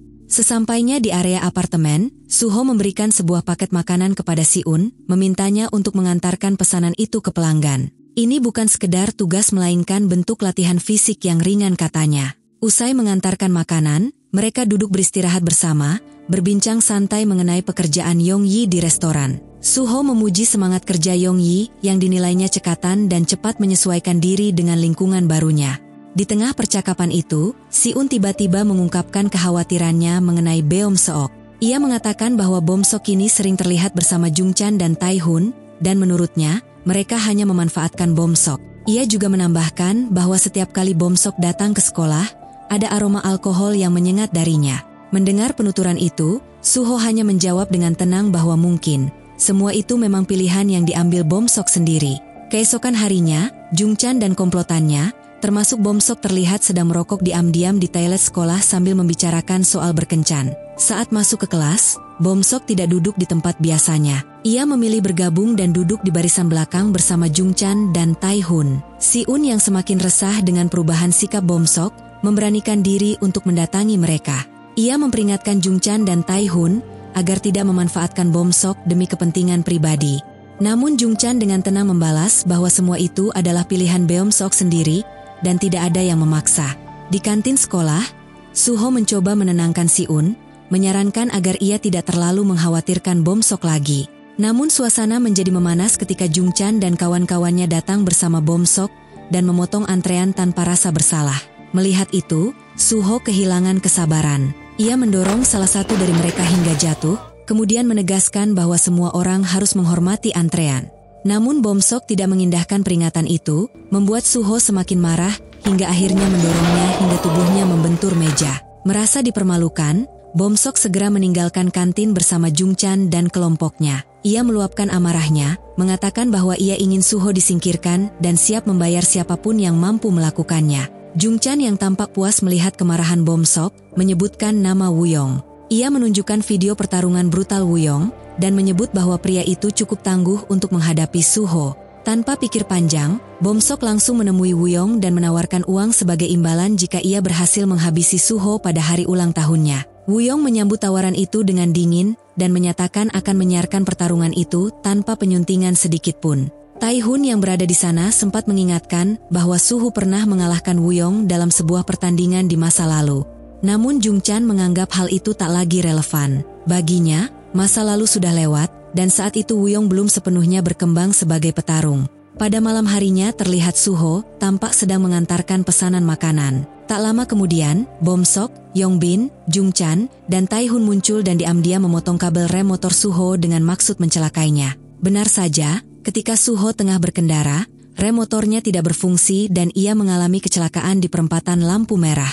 Menyaksikan kejadian itu, Bomsok panik dan merasa bersalah, lalu buru-buru meninggalkan lokasi. Keesokan harinya, Suho datang terlambat ke sekolah dengan kaki yang sudah diperban. Saat ia menatap ke arah Bomsok, Bomsok terlihat ketakutan. Suho, yang tampaknya telah mengetahui penyebab kecelakaan itu, memanggil Bomsok dan memperingatkannya agar tak menatapnya lagi, karena membuatnya merasa jijik. Setelah keluar kelas, Bomsok hanya bisa terdiam dengan wajah pucat setelah menyadari bahwa Suho sudah mengetahui siapa dalang di balik kecelakaan itu. Beberapa hari kemudian, saat ulang tahun Suho tiba, Yongyi dan Si-un terlihat sedang menghias ruangan untuk memberikan kejutan. Sementara itu, Wuyong sedang berlatih di tempat tinju, dan Bomsok bersama Yongbin mencoba menghubungi Suho untuk memintanya datang. Karena teleponnya tidak diangkat, Bomsok pergi menemui Yongbin secara langsung. Di sisi lain, Si-un sedang menyiapkan sup rumput laut untuk acara ulang tahun. Tak lama kemudian, Yongyi menerima pesan dari Bomsok yang mengajaknya bertemu.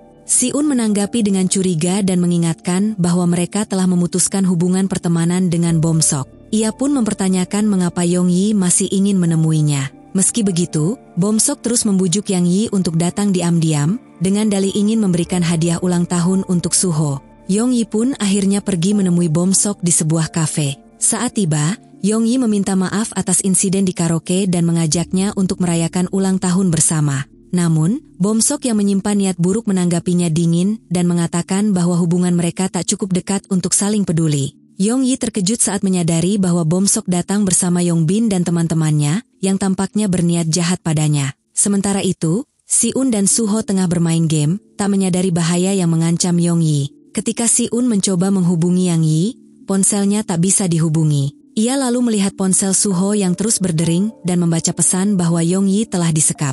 Tanpa memberitahu Suho, ia bergegas pergi untuk menyelamatkan Yang Yi. Di tempat lain, Yong-yi yang kesal dengan perlakuan Bom-sok mengejeknya dan mengatakan bahwa mulutnya bau seperti kotoran. Bom-sok yang iri karena kedekatan Yong-yi dan Suho menuduh Yong-yi hanya mendekati Suho demi pekerjaan dan tempat tinggal. Sementara itu, Si-un yang diam-diam membawa kunci Inggris untuk berjaga-jaga, akhirnya muncul dan mengejutkan Bom-sok serta komplotannya yang mengira Suho yang akan datang. Yong-yi juga kaget melihat kedatangan Si-un dan langsung menanyakan keberadaan Suho. Yong-bin dan teman-temannya langsung mengejar mereka. Si-un dan Yong-yi pun mencoba melarikan diri.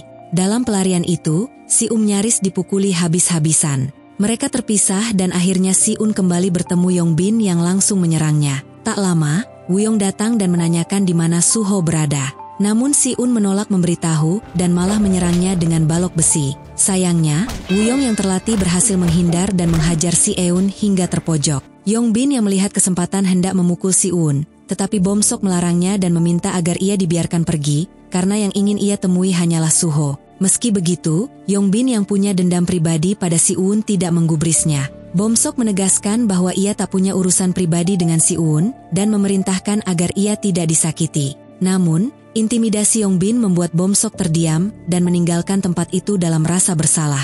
Tak lama kemudian, Woo-yong mendekati Bom-sok dan memintanya untuk menjadwalkan ulang pertarungan dengan Suho. Sementara itu, anggota kelompok Bom-sok yang mengetahui bahwa ia menghubungi polisi segera kabur, meninggalkan Si-un yang dalam kondisi terdesak. Sementara itu, Suho yang tertidur karena menunggu teman-temannya di minimarket, masih belum menyadari bahwa mereka tak pernah kembali untuk merayakan ulang tahunnya.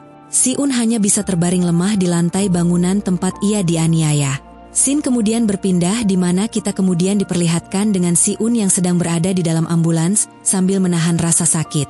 Dari balik jendela, ia melihat Yong-yi sedang memberikan kesaksian kepada polisi terkait insiden yang mereka alami akibat ulah Bom-sok dan kelompoknya.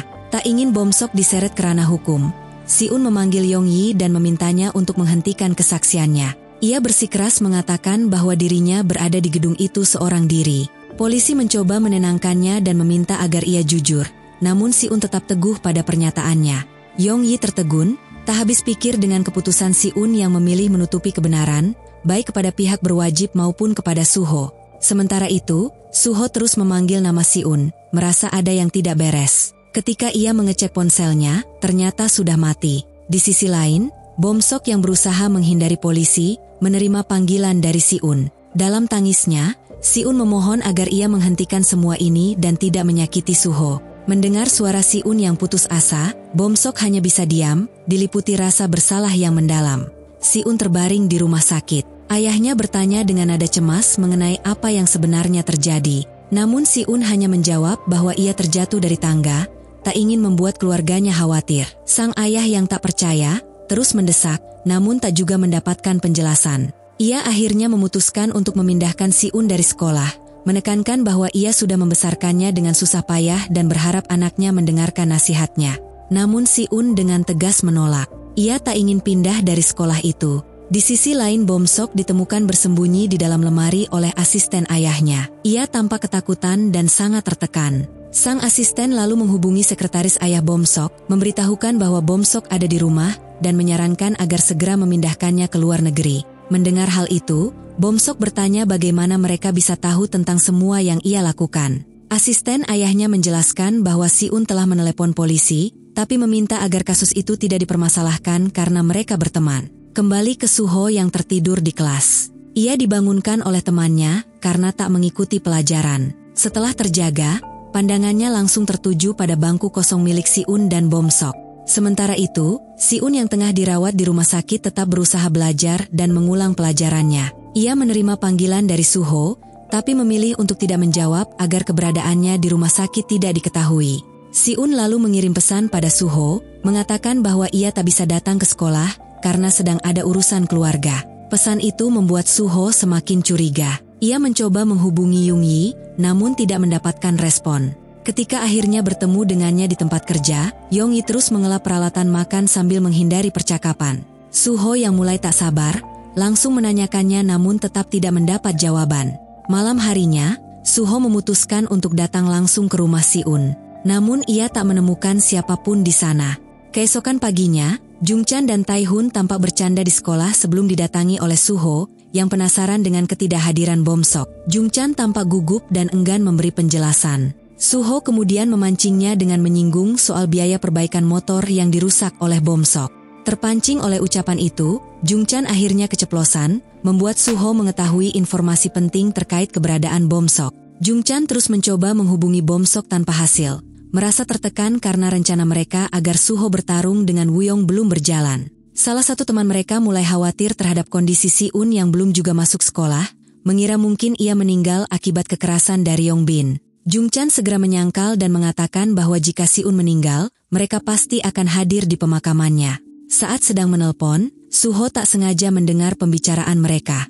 Marah dan bingung, ia meninju Jung-chan, menuntut penjelasan mengenai apa yang terjadi pada Si-un. Dalam ketakutan, Jung-chan akhirnya mengaku bahwa Bom-soklah dalang dari semua ini. Dialah yang membayar teman Yong-bin untuk menyerang Suho dan menculik Yong-yi sebagai umpan. Namun rencana itu berantakan karena Si-un justru yang datang menyelamatkan Yang-yi. Setelah mengetahui kebenaran, Suho segera mencari Yong-yi dan mendesaknya memberitahu di mana rumah sakit tempat Si-un dirawat. Yang-yi pada saat itu merasa terkejut karena Suho sudah tahu semuanya. Ia pun kemudian meminta agar tetap berpura-pura tidak tahu dan tidak membebani Si-un. Merasa bersalah, Suho memutuskan menemui Si-un yang ternyata telah pulang ke rumah.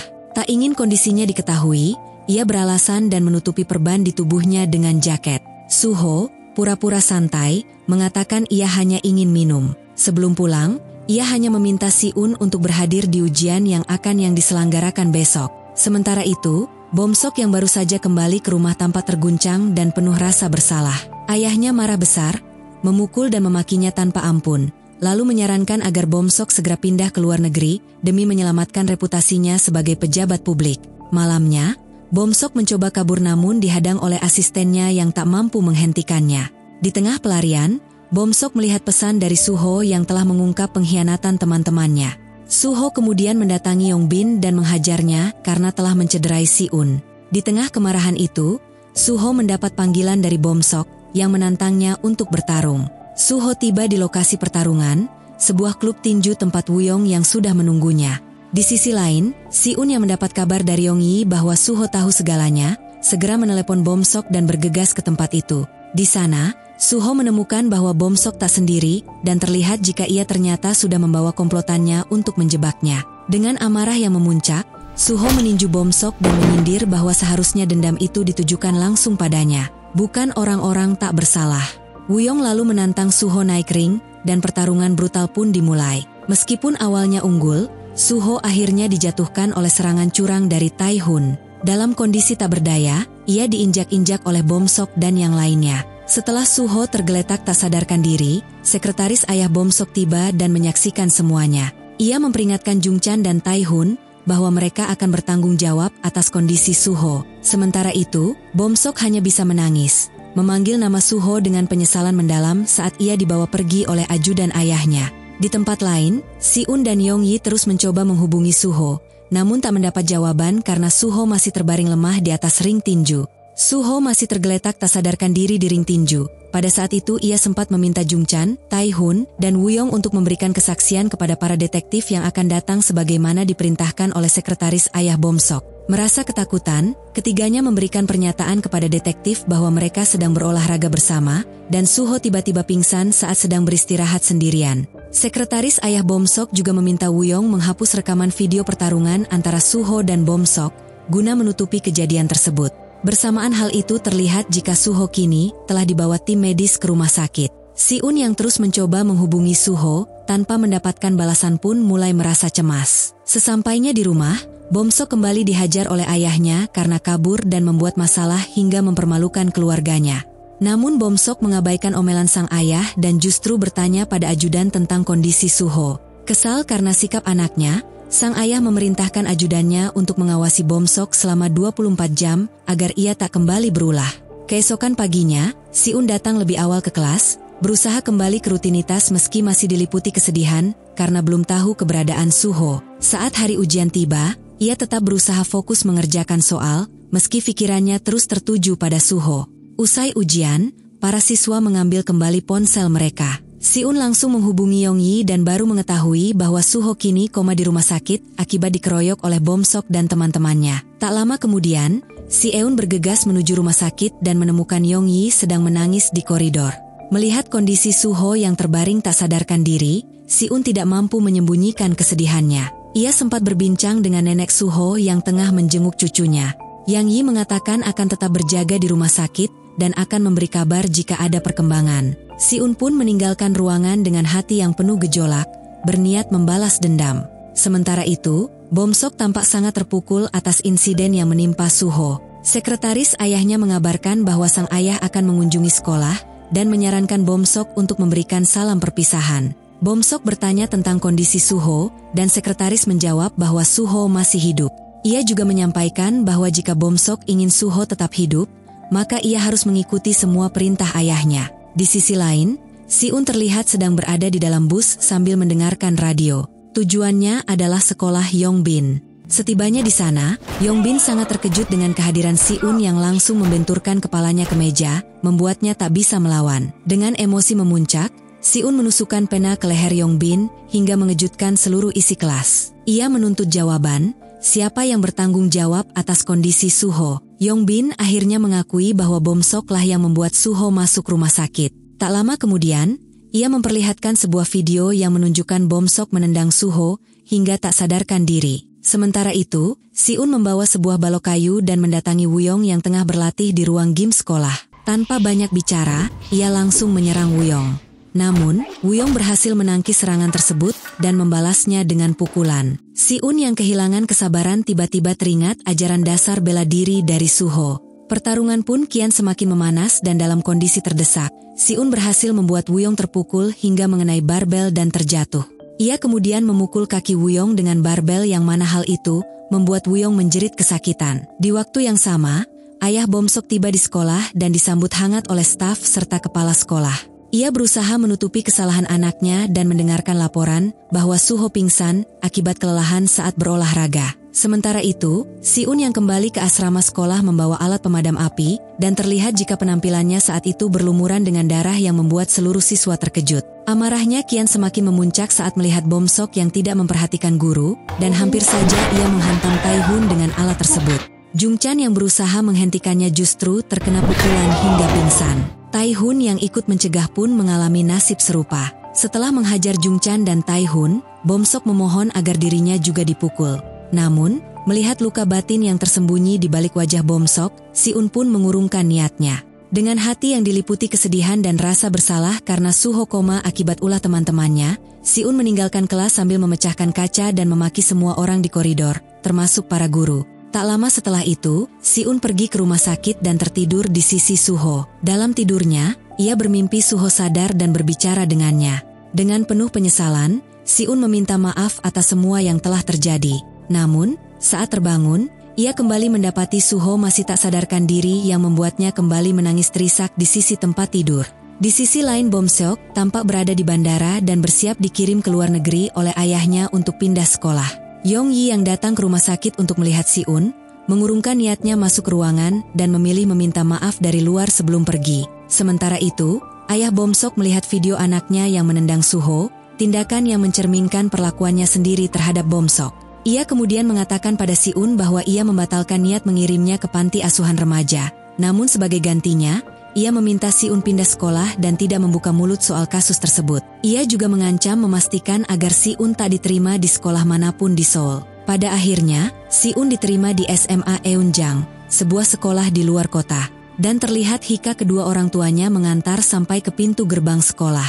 Sebelum masuk, ayahnya sempat memuji bahwa apapun yang terjadi, ia sudah melakukan yang terbaik dan tidak perlu menyesali apapun. Namun sekolah baru tersebut ternyata jauh lebih kacau dari yang lama, di mana para siswa tampak tidak peduli pada guru dan suasana kelas sangat gaduh. Saat Si-un mencoba belajar, salah satu siswa mulai mengganggunya dengan tatapan tajam dan nada intimidatif. Si-un berkata bahwa mereka mudah ditebak. Sambil memegang pena, membuat siswa tersebut terlihat gugup namun tetap mencoba menantangnya. Di sisi lain, terlihat seorang pria bertato sedang memandangi foto Si-un.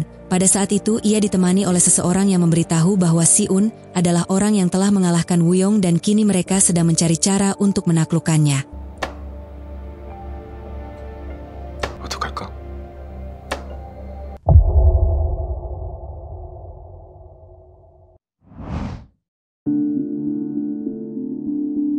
Di awal season 2, kita diperlihatkan dengan sekelompok siswa SMA yang tengah bertarung di bawah guyuran hujan melawan sebuah kelompok aliansi. Di tengah ketegangan itu, kita diperlihatkan sosok Si-un yang berlari menembus hujan, menuju lokasi pertarungan antara siswa SMA dan kelompok aliansi. Adegan kemudian berganti, menampilkan mimpi Si-un yang tengah duduk di atas ring tinju, merenungkan kenangan bersama Suho dan Bomsok. Dalam mimpinya, ia teringat saat Bomsok menyerang Suho hingga menyebabkan Suho koma. Peristiwa yang membuat Si-un mengamuk di koridor sekolah lamanya, hingga akhirnya dikeluarkan. Mimpi yang mengangkat kembali luka masa lalu itu, membuat Si-un terbangun dengan terkejut di tengah malam. Keesokan paginya, Si-un berkonsultasi dengan dokter mengenai gejala insomnianya yang makin memburuk, terutama setelah mimpi tentang kejadian tragis di sekolah lamanya terus berulang. Namun karena enggan menceritakan isi mimpinya secara rinci, sang dokter tidak memiliki pilihan lain selain menyarankan agar Si-un rutin mengonsumsi obat tidur. Scene kemudian berpindah ke pagi hari saat Si-un berangkat ke sekolah. Sesampainya di sana, ia melihat beberapa siswa tengah merundung siswa lain. Si-un yang pada saat itu tak ingin terlibat terlihat memilih menjauh. Para perundung itu justru takut padanya karena rumor yang beredar di mana konon alasan kepindahan Si-un diketahui karena telah membunuh seorang. Setibanya di kelas, Si-un kembali menjadi bahan perbincangan teman-teman sekelasnya. Tak lama kemudian, seorang siswa bernama Seo Juntae masuk terburu-buru. Tanpa sengaja, tasnya menghantam kepala Si-un yang sedang tertidur, hingga membuatnya tersentak bangun. Juntae segera meminta maaf, namun Si-un hanya diam dan kembali tidur tanpa berkata apa-apa. Juntae lalu terlihat membagikan susu dan makanan ke setiap meja, memenuhi pesanan siswa di kelas yang berbeda. Salah satu siswa yang menerima pesanan justru mengeluh, karena susu yang diterimanya salah. Sebagai kompensasi, ia menuntut Juntae untuk memberinya sebuah ponsel. Setelah menyelesaikan tugasnya, Juntae memeriksa tab berisi daftar pengumpulan ponsel dan menemukan bahwa nama Si-un tercatat sebagai siswa yang tidak boleh diganggu. Ia pun menghampiri Si-un dan bertanya tentang merek ponsel yang digunakannya. Si-un yang heran dengan pertanyaan itu hanya diam, merasa tak perlu menjawabnya. Juntae kemudian membawa keranjang berisi sejumlah ponsel dan menyerahkannya kepada Choi Hyoman, siswa yang mengklaim dirinya sebagai pemimpin SMA Unjang. Hyoman mengeluh karena jumlah ponsel yang terkumpul semakin sedikit, sambil menjelaskan bahwa mereka tengah menjalankan bisnis gelap di sekolah. Ia memperingatkan bahwa jika performa pencurian ponsel terus menurun, maka kelompoknya tak akan segan menghentikan perlindungan terhadap anggotanya. Jika ada nama yang terlewat dari daftar buku besar, maka yang bersangkutan akan menjadi sasaran intimidasi. Saat membaca daftar, Hyoman menyadari bahwa nama Si-un diberi tanda khusus sebagai tidak boleh diganggu. Ia pun mempertanyakan alasan Juntae menuliskannya demikian. Dalam ketakutannya itu Juntae menjelaskan bahwa Hyoman sendiri sebelumnya hampir bentrok dengan Si-un dan belum pernah berani mengambil tindakan apapun sejak saat itu. Ia khawatir akan ada masalah besar jika ia bertindak sembarangan. Penjelasan itu tidak memuaskan Hyoman yang kemudian langsung menampar Juntae yang membuatnya semakin terpojok. Hyoman menegaskan, jika Juntae tidak bisa membawa ponsel milik Si-un, maka ia akan kembali menerima kekerasan. Juntae yang terdesak kemudian bergegas pergi ke ruang guru untuk mengambil ponsel yang disita sementara selama jam pelajaran. Dalam kepanikan dan tekanan yang memuncak, Juntae yang sudah merasa tidak punya jalan keluar, akhirnya memutuskan untuk mencuri ponsel milik Si-un dari toilet. Setibanya di kelas, Juntae tampak gelisah dan bergegas hendak keluar. Namun langkahnya terhenti ketika Si-un memanggilnya, menyadari bahwa ponselnya tidak ada. Juntae menjawab dengan terbata-bata, dan dari nada suaranya, Si-un mulai mencurigai bahwa Juntae tahu soal hilangnya ponsel tersebut. Setelah berhasil mencuri ponsel milik Si-un, Juntae segera menyerahkannya kepada anak buah Hyoman, lalu buru-buru meninggalkan tempat persembunyian mereka. Saat hendak menuruni tangga, Juntae melihat Si-un datang dari arah berlawanan. Ia pun mencoba menyapa, namun tak direspon. Ia terus mencoba bicara, berusaha menghentikan Si-un untuk menjelaskan bahwa ponselnya hilang, meminta maaf, dan berjanji akan menggantinya. Namun Si-un memotong ucapannya, berkata bahwa ia sudah tahu segalanya. Ia menegaskan bahwa Juntae tak perlu repot menenangkannya, karena tindakan seperti itu hanyalah bentuk kepengecutan. Malam harinya, Si-un kembali mengunjungi Suho yang masih terbaring koma di rumah sakit. Di lorong rumah sakit yang sepi, ia menatap kosong dan membisikkan isi hatinya kepada sahabatnya itu, sebuah pengakuan diam-diam yang tertahan oleh luka masa lalu. Keesokan paginya, Si-un menyaksikan Hyoman dan kelompoknya tengah merundung Juntae. Dalam benaknya sempat muncul keinginan untuk membalas. Namun setelah menatap Hyoman lekat-lekat, ia memilih untuk mengurungkan niat dan berjalan melewati mereka tanpa berkata sepatah kata pun, meski dengan tatapan tajam yang menyeratkan peringatan. Hyoman, dengan nada sinis, memperingatkan Si-un agar menjaga ponselnya baik-baik, karena baru-baru ini terjadi kasus kehilangan. Ia lalu membiarkan Si-un lewat begitu saja. Juntae yang ketakutan hanya bisa menunduk, tak sanggup menatap Si-un.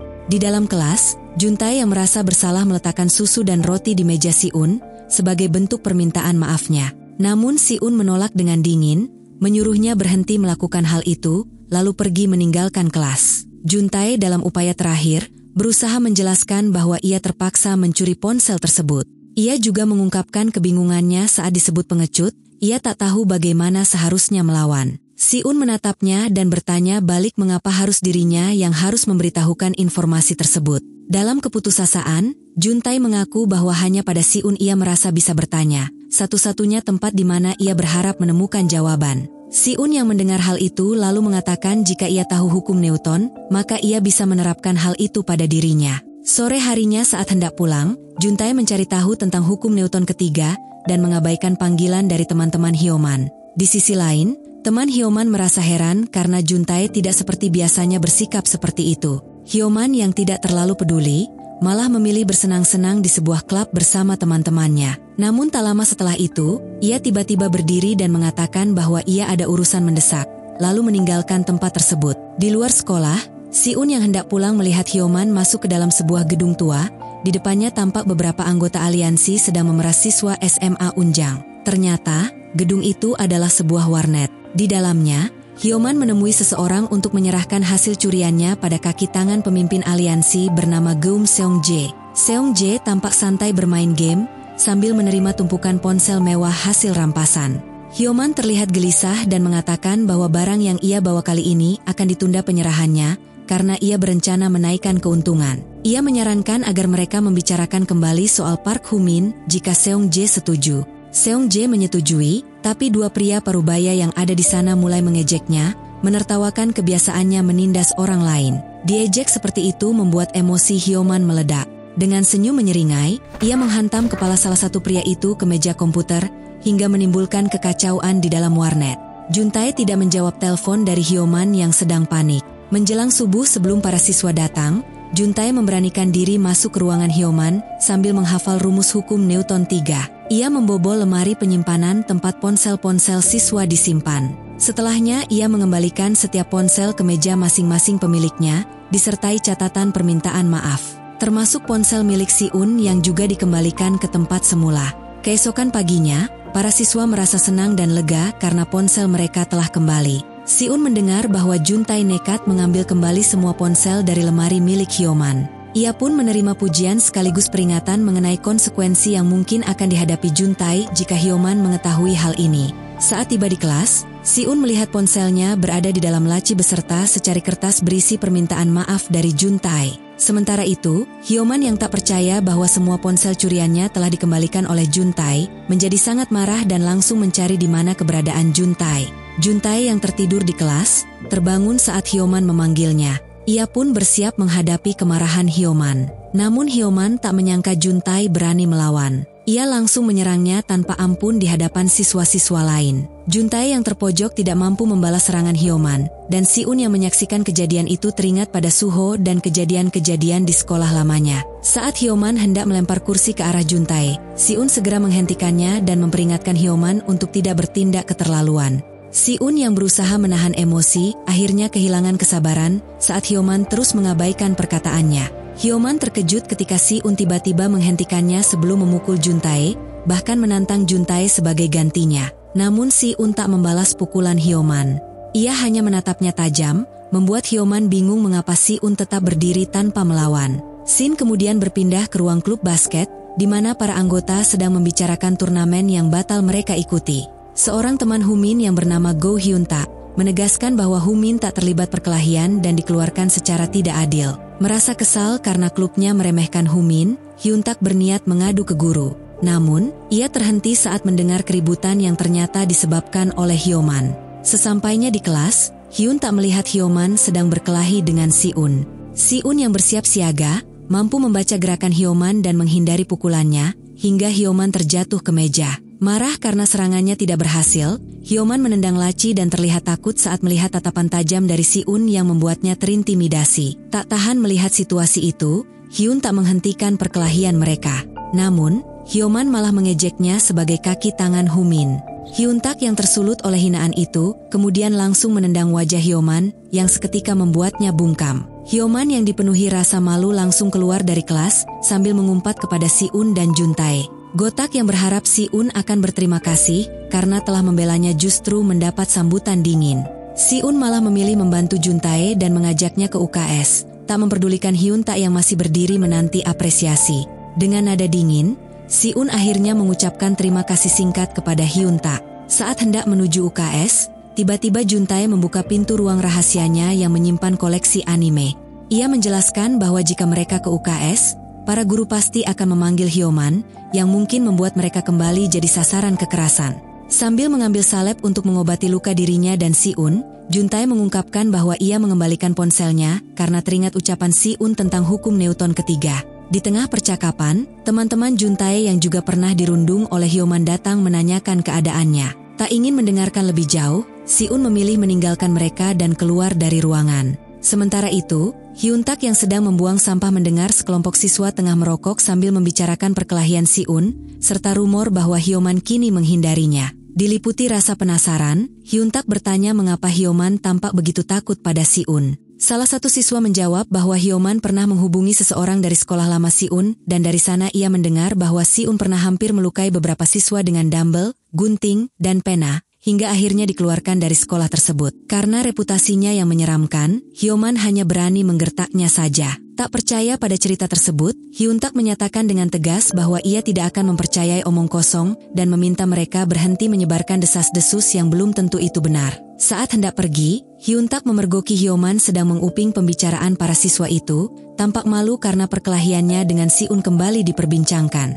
Di sisi lain, saat Si-un hendak pulang, ia dihampiri oleh Juntae yang membawakannya lutein dan magnesium, karena sering melihat Si-un tertidur di kelas. Si-un hanya membalas dengan tatapan bingung, tapi tetap menerima pemberian tersebut. Setibanya di rumah, Si-un tampak menyimak saran dari seorang dokter melalui video daring tentang cara mengatasi insomnia. Ia lalu meminum vitamin dari Juntae dan akhirnya bisa tertidur lelap. Keesokan harinya, saat jam makan siang, Juntae merasa senang karena Si-un tidak tertidur seperti biasanya, lalu memujinya. Si-un mengakui bahwa vitamin yang diberi Juntae sangat membantu tidurnya di malam hari. Mendengar hal itu, Juntae dengan semangat mulai menjelaskan berbagai jenis vitamin yang bisa membantu menjaga fokus saat belajar. Melihat Juntae terlalu bersemangat saat berbicara sambil mengunyah, Si-un menyuruhnya menelan makanannya dulu sebelum melanjutkan penjelasannya. Setelah makan siang, mereka duduk di tepi lapangan. Juntae mengatakan bahwa untuk pertama kalinya ia bisa makan siang dengan tenang. Namun ketenangan itu terusik oleh kedatangan Hyoman yang tiba-tiba muncul dan berdalih ingin meminta maaf. Si-un yang sejak awal tak menyukai gelagatnya, tidak menggubris ketika Hyoman mulai menjelekan Hyun-tak, menuduhnya pura-pura baik dan akan bertindak semena-mena di sekolah Unjang. Dari kejauhan, Hyun-tak yang sedang bermain basket memperhatikan mereka bertiga, merasa curiga dengan sikap mendadak akrab Hyoman terhadap Si-un dan Juntae. Tak lama Hyoman mendekati Hyuntak dan mulai bersikap sok jagoan, mengancam bahwa ia akan berteman dengan Si-un untuk kemudian membunuhnya dan Park Hoo-min.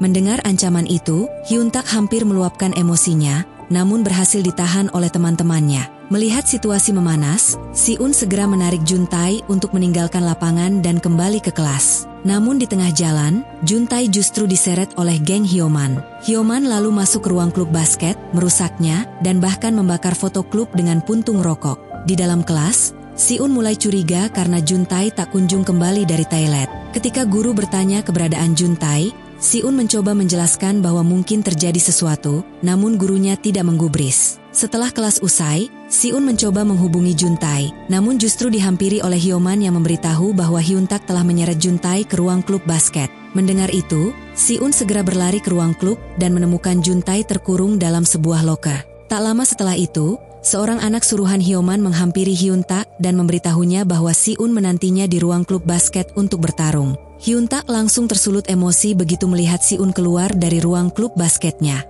Ia mendapati ruangan itu dalam kondisi berantakan, dengan foto klub yang hangus terbakar oleh puntung rokok. Sementara itu, Hyoman ternyata telah merancang rencana jahat untuk memancing Hyuntak dan Si-un. Ia memerintahkan anak buahnya untuk menunggu sampai keduanya kehabisan tenaga, lalu menyerang mereka. Di sisi lain, Si-un dan Juntae memilih melewati jalur pintas yang dikenal berbahaya. Juntae memperingatkan agar mereka tetap waspada. Saat tiba di lorong sempit tersebut, Hyuntak muncul dan langsung memaki Si-un, salah paham dan menuduhnya sebagai pelaku perusakan ruang klub. Juntae mencoba meluruskan keadaan, namun Hyuntak memotong dan melarangnya ikut campur. Si-un yang merasa frustasi akhirnya menyuruh Hyuntak memukulnya, karena ia tahu tak ada yang mau mendengar penjelasan mereka. Dalam kemarahannya, Hyuntak mengungkapkan bahwa Si-un hampir menyebabkan seseorang tewas, dan kini orang itu dalam kondisi koma. Mendengar itu, Si-un langsung teringat pada Suho dan masa lalunya di sekolah lama, hingga akhirnya ia menyerang Hyuntak. Pertarungan pun pecah dengan sengit. Pakaian Hyun tak sampai robek, dan ia terus memaki Si-un di tengah pertarungan tersebut. Di saat keduanya sudah mulai kelelahan, Hyoman dan kelompoknya datang untuk menyerang mereka. Saat Si-un mulai terpojok, Hyoman berusaha memukulnya dengan tongkat baseball, namun aksinya dihentikan oleh Park Hoo-min. Dengan penampilan barunya setelah menjalani skorsing, Hoo-min muncul sambil melontarkan candaan pada Hyuntak yang sudah kewalahan. Hyoman yang kaget melihat kemunculan Hoo-min langsung melempar tongkatnya ketakutan. Hoo-min mundur beberapa langkah lalu melempar bola basket tepat ke kepala Hyoman hingga membuatnya pingsan. Si-un hanya bisa terdiam melihat kejadian itu, tak menyangka Hoo-min akan bertindak seperti itu. Hoo-min yang kagum pada keberanian Si-un, lalu bertanya siapa dirinya, karena ini kali pertama ia melihat Si-un di sekolah.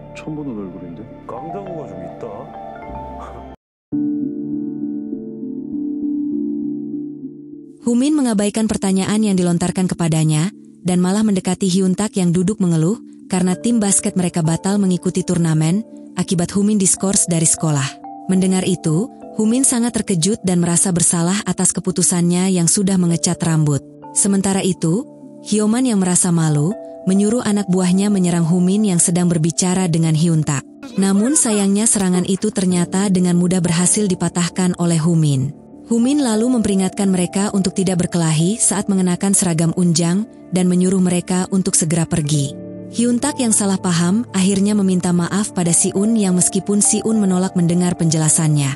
Untuk mencairkan suasana, Hoo-min memaksa Hyuntak agar meminta maaf lebih serius kepada Si-un dan juga Juntae. Namun Hoo-min heran melihat reaksi dingin Si-un yang terlihat sangat berbeda dengan sikapnya. Juntae merasa senang karena Hoo-min datang tepat waktu untuk membantu mereka, sedangkan Si-un justru larut dalam rasa bersalah karena ucapan Hyuntak. Juntae mencoba menghibur Si-un agar tidak terlalu memikirkan ucapan tersebut. Namun dengan tatapan sedih, Si-un mengakui bahwa rumor yang dikatakan Hyun tak mengenai dirinya memang benar adanya dan tidak sekedar rumor belaka.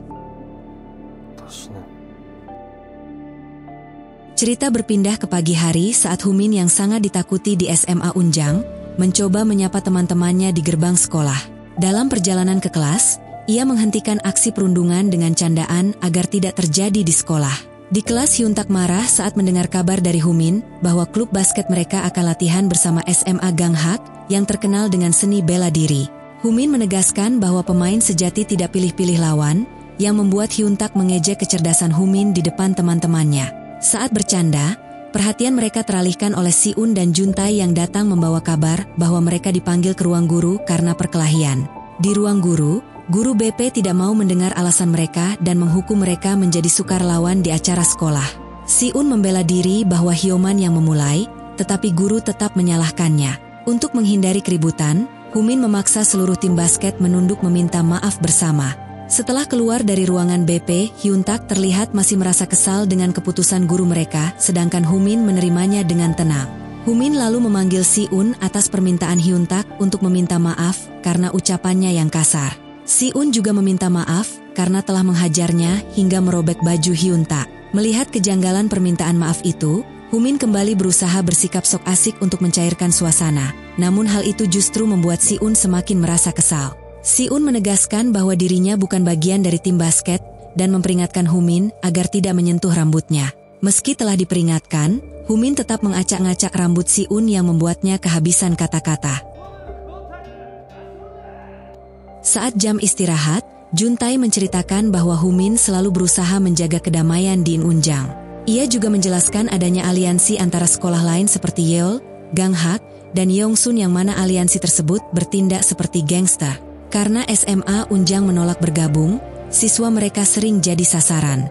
Humin yang marah menghajar anggota aliansi yang mengeroyok siswa Unjang. Si-un hanya menanggapinya dengan dingin dan pergi saat dipanggil Humin. Di malam itu ibu Si-un menasihatinya agar tidak membuat masalah di sekolah barunya. Di tempat lain, Hyoman yang gagal membawa hasil curian kembali dihajar oleh aliansinya. Baek Dong-ha mengancam Hyoman bahwa mereka mencari Humin bukan dirinya. Setelah itu, Baek Jin memerintahkan Sung Jae untuk mencari Park Humin. Sementara itu, Si-un, Juntai, Hyuntak dan Humin sedang melakukan kerja sosial di museum. Sikap ramah Humin dan mudah bergaul dengan semua orang membuat Si-un merasa heran. Setelah kerja sosial, mereka makan bersama. Humin yang mengaku mendapatkan nomor gadis dengan bangga memamerkan kepada teman-temannya, namun ternyata ia telah ditipu dan alhasil membuat semua tertawa. Di tengah gurauan itu, Humin tanpa sengaja malah melempar sumpit ke jaket Si-un yang membuatnya segera pergi ke toilet. Namun tanpa diduga saat berada di sana Si-un dihadang Sung Jae yang memaksanya untuk mengaku apakah ia berteman dengan Humin. Pada saat itu sempat terjadi baku hantam. Namun karena Sung Jae yang takut dihantam dengan pot bunga langsung buru-buru kabur dan mengatakan jika mereka akan kembali bertemu. Humin yang pada saat itu ingin menghampiri Si-un ia pun tak sengaja bertemu dengan Sung Jae dan memperingatkannya agar tidak mengganggu temannya. Di sisi lain, Baek Jin menerima penghargaan atas prestasinya dan mendapat pesan untuk bertemu dengan Hyoman dan gengnya yang ingin balas dendam. Tanpa basa-basi, Baek Jin langsung mendatangi mereka dan dengan mudah ia berhasil mengalahkan mereka semua. Ia lalu mendapat informasi tentang Si-un yang berteman dengan Humin. Humin, Hyuntak, Juntai dan Si-un berencana makan tapi Si-un berpamitan karena ada janji. Saat makan di kedai ayah Humin, sikap kasar ayahnya membuat suasana seketika berubah menjadi canggung. Humin penasaran dengan keadaan sekolah selama ia diskors. Hyuntak bercerita bahwa Hyoman menindas siswa, namun Juntai berani melawan dan mengembalikan barang yang dirampas. Humin merasa kagum, apalagi setelah tahu keberanian Juntai berkat dorongan dari Si-un. Hyun tak juga menceritakan masa lalu Si-un yang bermasalah di sekolah lamanya, tapi menegaskan bahwa Si-un sebenarnya adalah anak yang baik. Sementara itu di rumah sakit, Si-un berbohong kepada Humin soal keberadaannya untuk tidak membuatnya khawatir. Sebenarnya ia sedang menjenguk Suho, namun ternyata pada saat itu ia telah dibuntuti oleh Sung Jae. Sung Jae lalu mengancam Si-un untuk ikut dengannya, dan jika tidak mau maka ia akan mencelakakan temannya Suho. Sung Jae lalu membawa Si-un ke markas aliansi dan mempertemukannya dengan Baek Jin. Di sana, Si-un menyaksikan sendiri berbagai aksi geng tersebut yang sebagian besar berupa perundungan dan kekerasan. Saat bertemu, Baek Jin meminta Si-un untuk menunggu karena ia sedang mengerjakan soal matematika. Si-un kemudian menyampaikan bahwa ia tidak peduli dengan konflik antara Humin dan aliansinya, ia hanya meminta mereka untuk tidak muncul lagi di rumah sakit Suho, atau ia bersumpah akan membunuh mereka semua. Baek Jin terkejut mendengar ancaman Si-un. Sebelum pergi, Si-un sempat memberikan jawaban dari soal matematika Baek Jin. Baek Jin mengatakan ia akan menghormati permintaan Si-un, tapi dengan syarat Si-un juga tidak boleh mendekati Humin. Setelah kepergian Si-un, Sung Jae merasa aneh karena Baek Jin membiarkan Si-un begitu saja, dan ia penasaran kenapa Baek Jin begitu terobsesi dengan SMA Unjang, padahal belum berhasil menundukkan Humin. Baek Jin kemudian menjelaskan bahwa ia punya rencana lain. Ia akan memancing Humin untuk datang sendiri kepadanya. Terlihat bahwa Baek Jin sudah mengerahkan anak buahnya ke restoran ayam milik ayah Humin, dan tak lama kemudian, Humin menerima telepon dari Baek Jin yang memintanya untuk bertemu. Keesokan harinya di sekolah, Si-un menemui Humin di klub basket. Ia mengabarkan bahwa ia bertemu dengan Baek Jin semalam dan baik-baik saja, namun ia tidak mau terlibat lebih jauh dalam urusan antara Humin dan Baek Jin. Hyun-tak merasa sikap Si-un terdengar dingin mengingat hubungan mereka, tapi Humin memahami dan menyetujui keputusan itu, dan pada akhirnya mereka setuju untuk tidak saling bertegur sapa lagi. Si-un bahkan meminta Jun-tae untuk menjauh darinya, memilih kembali hidup sendiri tanpa teman. Seusai sekolah, Humin berbohong kepada teman-temannya bahwa ia punya janji kencan dengan seorang gadis dari sekolah lain, padahal sebenarnya ia pergi untuk bertemu Baek Jin. Sementara itu, Sung-jae mulai mengincar Hyun-tak. Ada masa lalu kelam antara Sung-jae dan Hyun-tak. Dahulu mereka pernah bertarung dan Sung-jae sempat membuat kaki Hyun-tak patah. Dalam situasi genting itu, Hyun-tak menyuruh Jun-tae untuk kabur. Jun-tae sempat menelpon Si-un untuk memastikan apakah ia sudah aman. Namun dari suaranya, Si-un menyadari Jun-tae dalam bahaya, dan benar saja, akhirnya Jun-tae dan Hyun-tak berhasil ditangkap oleh Sung-jae dan gengnya. Sementara itu, Humin tiba di markas Baek Jin. Baek Jin menyatakan bahwa ia masih menganggap Humin sebagai temannya. Baek Jin memaksa Humin untuk bergabung dengan aliansi, dan jika tidak teror akan terus berlanjut. Baek Jin juga mengingatkan Humin untuk mengkhawatirkan keselamatan Hyun-tak. Namun, Humin tetap menolak karena ia tahu alasan kenapa selama ini ia tidak mau bergabung dengan aliansi berisi para preman tersebut. Saat Humin hendak pergi, anak buah Baek Jin sempat menghadangnya, namun Baek Jin menyuruh mereka untuk melepaskan Humin. Di tempat lain, Hyun-tak bertarung dengan Sung-jae. Sung-jae mengolok kemampuan Hyun-tak yang dianggap tidak berkembang, hingga akhirnya Hyun-tak dan Jun-tae kalah telak. Tak lama kemudian, Si-un datang dan bersiap menghadapi Sung-jae. Sung-jae, yang sudah memahami pola gerakan Si-un, dengan mudah mendominasi dan menghujaninya dengan serangan. Beruntung, Si-un menemukan pot bunga dan melemparkannya ke arah Sung-jae, membuat Sung-jae kesulitan melihat. Si-un pun membalas serangan dan berhasil melukai kaki Sung-jae. Meskipun sempat membalasnya dengan balik menyerang, Sung-jae dan Si-un terlihat mulai kelelahan. Saat Sung-jae hendak menghabisi Si-un tiba-tiba menghantamkan kepalanya ke kaki Sung-jae yang membuatnya kesakitan. Di saat itu, Humin datang dan langsung menghampiri Si-un yang terluka. Dalam keadaan setengah sadar, Si-un menyebut nama Suho, mengatakan bahwa ia telah melanggar janjinya untuk tidak berkelahi lagi, lalu meminta maaf.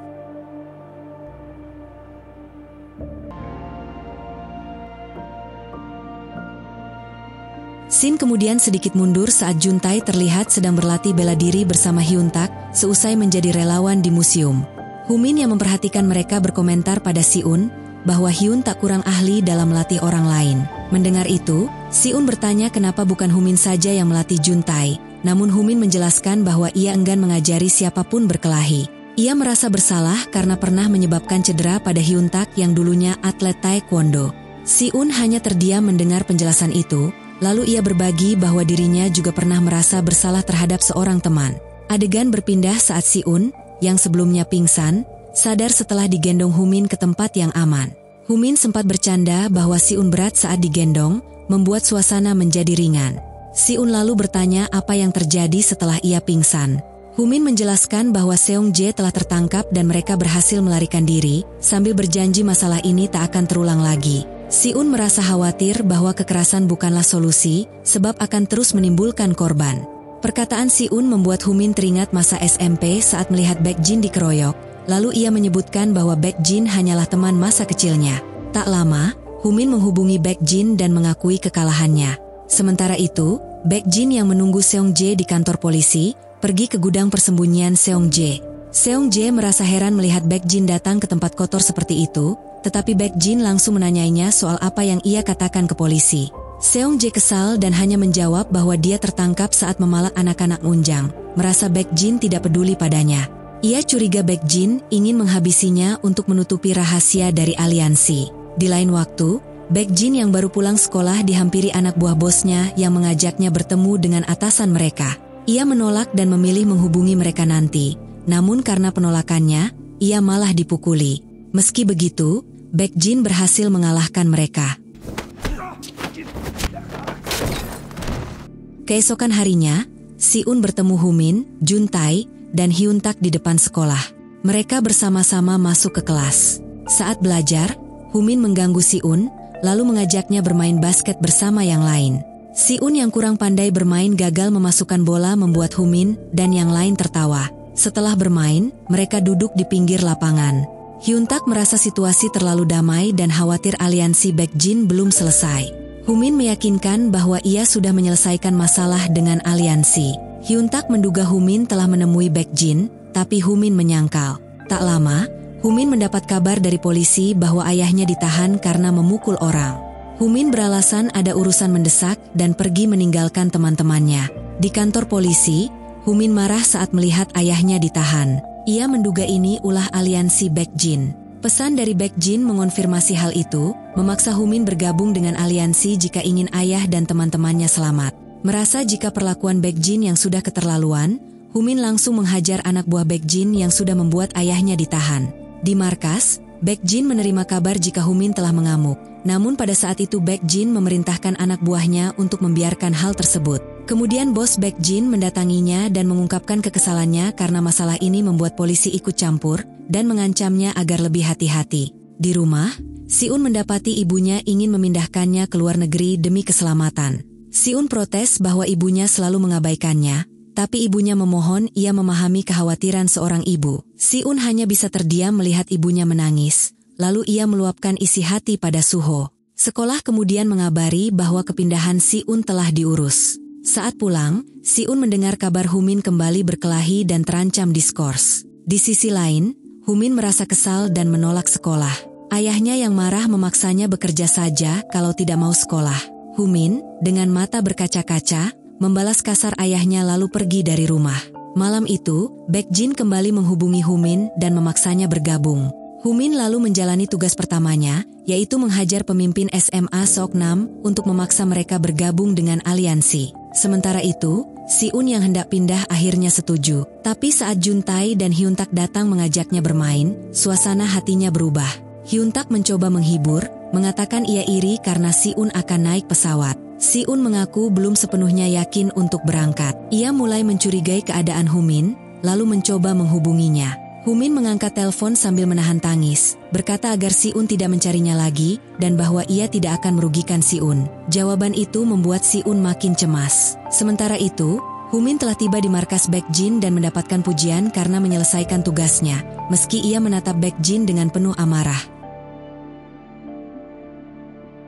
Keesokan harinya, Si-un hendak berangkat ke luar negeri namun bimbang memikirkan keadaan Humin. Ibunya berusaha meyakinkannya agar tetap pergi. Namun, saat Jun-tae menelpon dan mengucapkan salam perpisahan, menyatakan bahwa semua tahu jika Si-un tak bersalah mengenai apa yang terjadi kepada Suho, dan Si-un yang mendengar hal itu tentu tak bisa menahan air matanya dan memutuskan membatalkan keberangkatannya. Ibunya merasa bingung, tapi Si-un akhirnya menjelaskan bahwa ia ingin tetap tinggal bersama teman-temannya.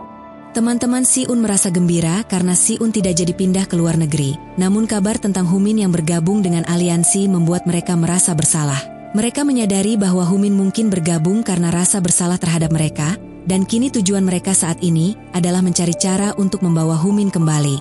Sementara itu, di aliansi, Humin mendapat tugas merekrut anak-anak untuk masuk aliansi. Jika menolak, mereka harus menerima pukulan darinya. Setelah menyelesaikan tugas, Humin menerima bayaran dari Baekjin. Namun, bagi Humin, bayaran itu terasa seperti awal dari perintah-perintah keji yang akan datang. Sin kemudian memperlihatkan saat masa kecil Baekjin yang ternyata dulunya, ia merupakan seorang anak yang sering mendapatkan perundungan dan kehadiran Humin selalu datang untuk menyelamatkannya. Namun setelah itu, Baekjin berubah menjadi kejam, menganggap semua kekerasan yang ia lakukan adalah mengikuti jejak Humin, membuat Humin terus merasa bersalah. Si-un bingung kenapa Baekjin butuh Humin dalam aliansi padahal dulunya mereka adalah teman dekat. Hyun-tak menjelaskan bahwa Baekjin dulunya rajin belajar. Namun setelah sering dibully, Humin mengajarinya bertarung, sesuatu yang kini Humin sesali. Si-un, Hyun-tak, dan Jun-tae mencari informasi pada Hyoman, yang pernah bergabung dengan aliansi. Awalnya Hyoman enggan, tapi karena takut pada Hyun-tak, ia mengungkap kemungkinan Humin berada di tempat bowling milik Baekjin, atau di Desung Baek gudang motor curian. Polisi menutup mata terhadap kegiatan ilegal Baekjin karena sulit mencari bukti dan banyak yang tergiur bayaran besar dari aliansi. Hyoman menyebutkan kemiskinan juga mungkin membuat Humin bersedia bergabung. Meski Hyoman ingin bergabung membantu mereka, Si-un menolaknya. Hyun tak mencurigai Humin mungkin mencuri motor di Desungbek, tapi Si-un meminta mereka tidak gegabah. Humin ternyata memang dipaksa mencuri motor, diancam bahwa teman-temannya akan diganggu jika menolak. Si-un pergi ke arena bowling untuk mencari Baekjin, sedangkan Juntae dan Hyuntak menuju Desungbek. Di Desungbek, mereka tidak menemukan Humin, tetapi menemukan ruangan tempat Humin menginap dan dokumen-dokumen penting. Hyuntak mencoba mencari cara untuk masuk dan mengambil berkas-berkas tersebut. Sementara itu, Si-un berhadapan langsung dengan Baekjin di arena bowling. Si-un bertanya kenapa Baekjin, yang dulunya merupakan seorang anak pintar, memilih jalan kriminal. Ia mengancam bahwa jika Baekjin tidak jujur, Humin mungkin tahu sesuatu tentangnya. Baekjin lalu memperlihatkan CCTV bahwa Juntae dan Hyuntak masuk ke Desungbek dan anak buahnya akan segera datang ke sana. Si-un ingin pergi menyelamatkan mereka, tapi dihalangi Baekjin. Bersamaan dengan hal itu, Humin ternyata sudah kembali, dan saat melihat kehadiran Si-un ia pun langsung menyeretnya keluar. Si-un memberitahu Humin tentang keberadaan Juntae dan Hyuntak yang saat ini berada di Desungbek. Namun, Humin meminta Si-un pergi lebih dulu, karena ia harus menyelesaikan urusannya dengan Baekjin. Setelah Si-un pergi, Humin mengatakan jika ia menolak perintah untuk mencuri motor dan berkata kepada Baekjin untuk mengurus sendiri tindak kejahatannya, ia tidak ingin ada hubungan lagi dengan Baekjin. Baekjin yang mendengar hal itu langsung marah dan berusaha menyerang Humin. Namun dengan mudah Humin mampu menyeimbang dan balik membalas serangannya. Sementara itu, Juntae dan Hyuntak menemukan berkas bukti kejahatan penjualan motor ilegal dan berencana membawanya ke polisi. Namun, saat hendak pergi, mereka dihadang oleh Dong-ha dan Song-mok, dua pemimpin aliansi lain. Hyun tak menyuruh Juntae mundur, dan ia mencoba menahan Dong-ha akan tetapi usahanya pada saat itu gagal dan membuat posisinya terdesak. Saat Hyuntak tersungkur, Juntae membantu mendorong Dong-ha dan mengajak Hyuntak kabur. Sementara itu Si-un yang akan menuju Desungbek untuk membantu Hyuntak dan Juntae, ia mendapat telepon dari rumah sakit yang memberitahukan jika Suho dalam kondisi kritis dan meminta Si-un untuk segera datang. Juntae dan Hyuntak berlari di gang sempit, berusaha menghindari kejaran anak buah Baekjin. Mereka berhasil lolos dengan bersembunyi di bawah sebuah mobil hingga para pengejarnya kehilangan jejak. Tak lama kemudian, Juntae tertangkap oleh anak buah Baekjin. Hyuntak berusaha menolong, namun dihalangi oleh yang lain. Keduanya akhirnya dihajar habis-habisan karena telah mencuri dokumen penting milik Baekjin. Menyadari teman-temannya dalam bahaya, Humin datang dan menghajar anak buah Baekjin yang menyerang Juntae dan Hyuntak. Setelah melihat kondisi mereka yang babak belur, Humin meluapkan amarahnya dan menghajar lebih banyak orang. Namun tiba-tiba, seseorang dengan motor menyerang Humin dari belakang menggunakan linggis. Saat pengendara motor itu berbalik arah, Humin menghancurkan kaca helmnya dan membuatnya terjatuh di jalan. Dalam kemarahan, Humin hampir mencekik salah satu anak buah Baekjin sampai dicegah oleh Hyuntak. Saat itu, Juntae menerima telepon dari rumah sakit yang mengabarkan bahwa Si-un dirawat di ICU. Mereka bertiga pada saat itu segera bergegas ke rumah sakit untuk menemui Si-un. Di ICU Si-un yang sedang tertidur karena kelelahan bermimpi berada di ring tinju, menyaksikan Humin, Juntae, dan Hyuntak makan bersama. Dalam mimpinya, Bomsok mengungkapkan rasa sakitnya karena merasa bahwa kebahagiaan memiliki teman tidak ada artinya bila pada akhirnya ada yang terluka. Si-un yang merasa bersalah, meminta maaf kepada Bomsok, namun permintaan maafnya tidak diterima. Kembali ke dunia nyata, Si-un terbaring tak sadarkan diri di rumah sakit. Ibu Si-un menemui Humin, meminta mereka untuk tidak terlalu khawatir dan menyarankan agar mereka tidak lagi berteman dengan Si-un. Ketiganya terdiam, tak mampu berkata-kata mendengar permintaan tersebut. Di sisi lain, Baekjin marah besar saat mengetahui dokumen pentingnya hilang dan memerintahkan anak buahnya untuk segera mencarinya dan melarang mereka menyebut nama Humin lagi. Di rumah, Humin ditegur ayahnya untuk segera makan. Heran dengan sikap hangat sang ayah, Humin kemudian makan bersama. Ayah Humin mengembalikan uang yang pernah ia berikan, berpesan agar Humin tidak cepat dewasa. Sang ayah bercerita bahwa teman-teman Humin datang mencarinya dan memuji Si-un yang dianggapnya pintar dan berbeda dari yang lain. Ia juga mengatakan bahwa hidup Humin lebih baik karena masih memiliki teman sejati. Mendengar itu, Humin terharu hingga menangis, merasa bersalah pada Si-un yang terluka karenanya.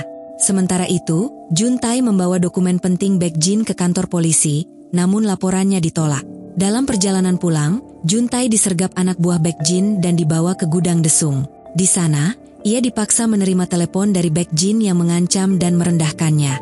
Juntae menantang balik, memperingatkan Baekjin untuk tidak mengganggu teman-temannya. Ia kemudian dihajar, namun Seong-jae datang dan menghentikan serangan tersebut. Seong-jae sempat menyuruh Juntae menyerah, namun Juntae dengan tegas menolak.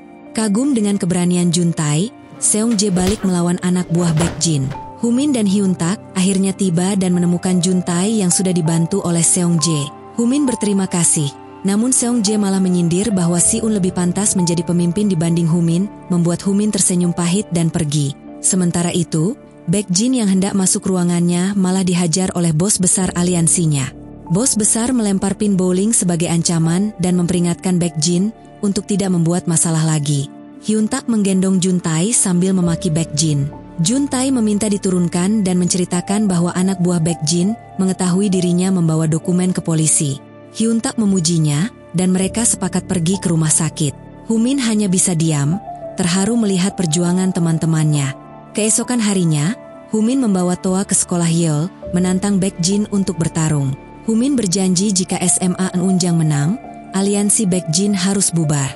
Baekjin yang mendengar tantangan itu hanya menyeringai menahan amarahnya. Kabar tantangan Humin menyebar di SMA Eunjang, membuat banyak siswa tertarik bergabung. Awalnya, Hyoman tidak percaya dengan kabar tersebut. Humin lalu menemukan coretan penghinaan terhadap Eunjang di terowongan. Hyun-tak mengumumkan secara resmi melalui mikrofon sekolah, mengobarkan semangat siswa Eunjang untuk melawan. Baekjin yang merasa terancam mulai mengumpulkan bawahannya. Di rumah sakit, Humin menjenguk Si-un, meski awalnya ragu untuk masuk. Ibu Si-un memanggil Humin dan meminta maaf atas sikap kasarnya, lalu mengizinkan Humin masuk ke ruang Si-un. Ia menjelaskan bahwa Si-un hanya syok akibat tubuhnya yang memang lemah sejak kecil. Humin mendengarkan dengan penuh perasaan bersalah. Dalam mimpi, Si-un bertemu Bom Seok yang memintanya tetap tinggal. Namun Si-un memilih bangun demi orang-orang yang mencintainya. Si-un akhirnya sadar, mencoba bangkit dan mencari Suho. Humin menahannya, mencoba menenangkan Si-un dan mengatakan jika Suho masih baik-baik saja. Si-un kemudian menemui Humin, Juntae, dan Hyun-tak yang menunggu di ruang tunggu. Melihat Si-un sudah sadar, Hyun-tak dan Juntae sangat terharu. Humin mencoba mencairkan suasana, namun malah diejek oleh Hyun-tak karena hampir menangis. Si-un lalu bertanya tentang apa yang terjadi pada Baekjin. Si-un, Humin, Juntae, dan Hyun-tak tiba di lapangan tempat SMA Eunjang akan bertarung melawan aliansi Baekjin. Melihat kondisi lapangan, Hyun-tak mengungkapkan rasa takutnya karena jumlah mereka jauh lebih sedikit. Namun, Humin menegaskan bahwa SMA Eunjang tidak akan kalah meski jumlahnya lebih sedikit.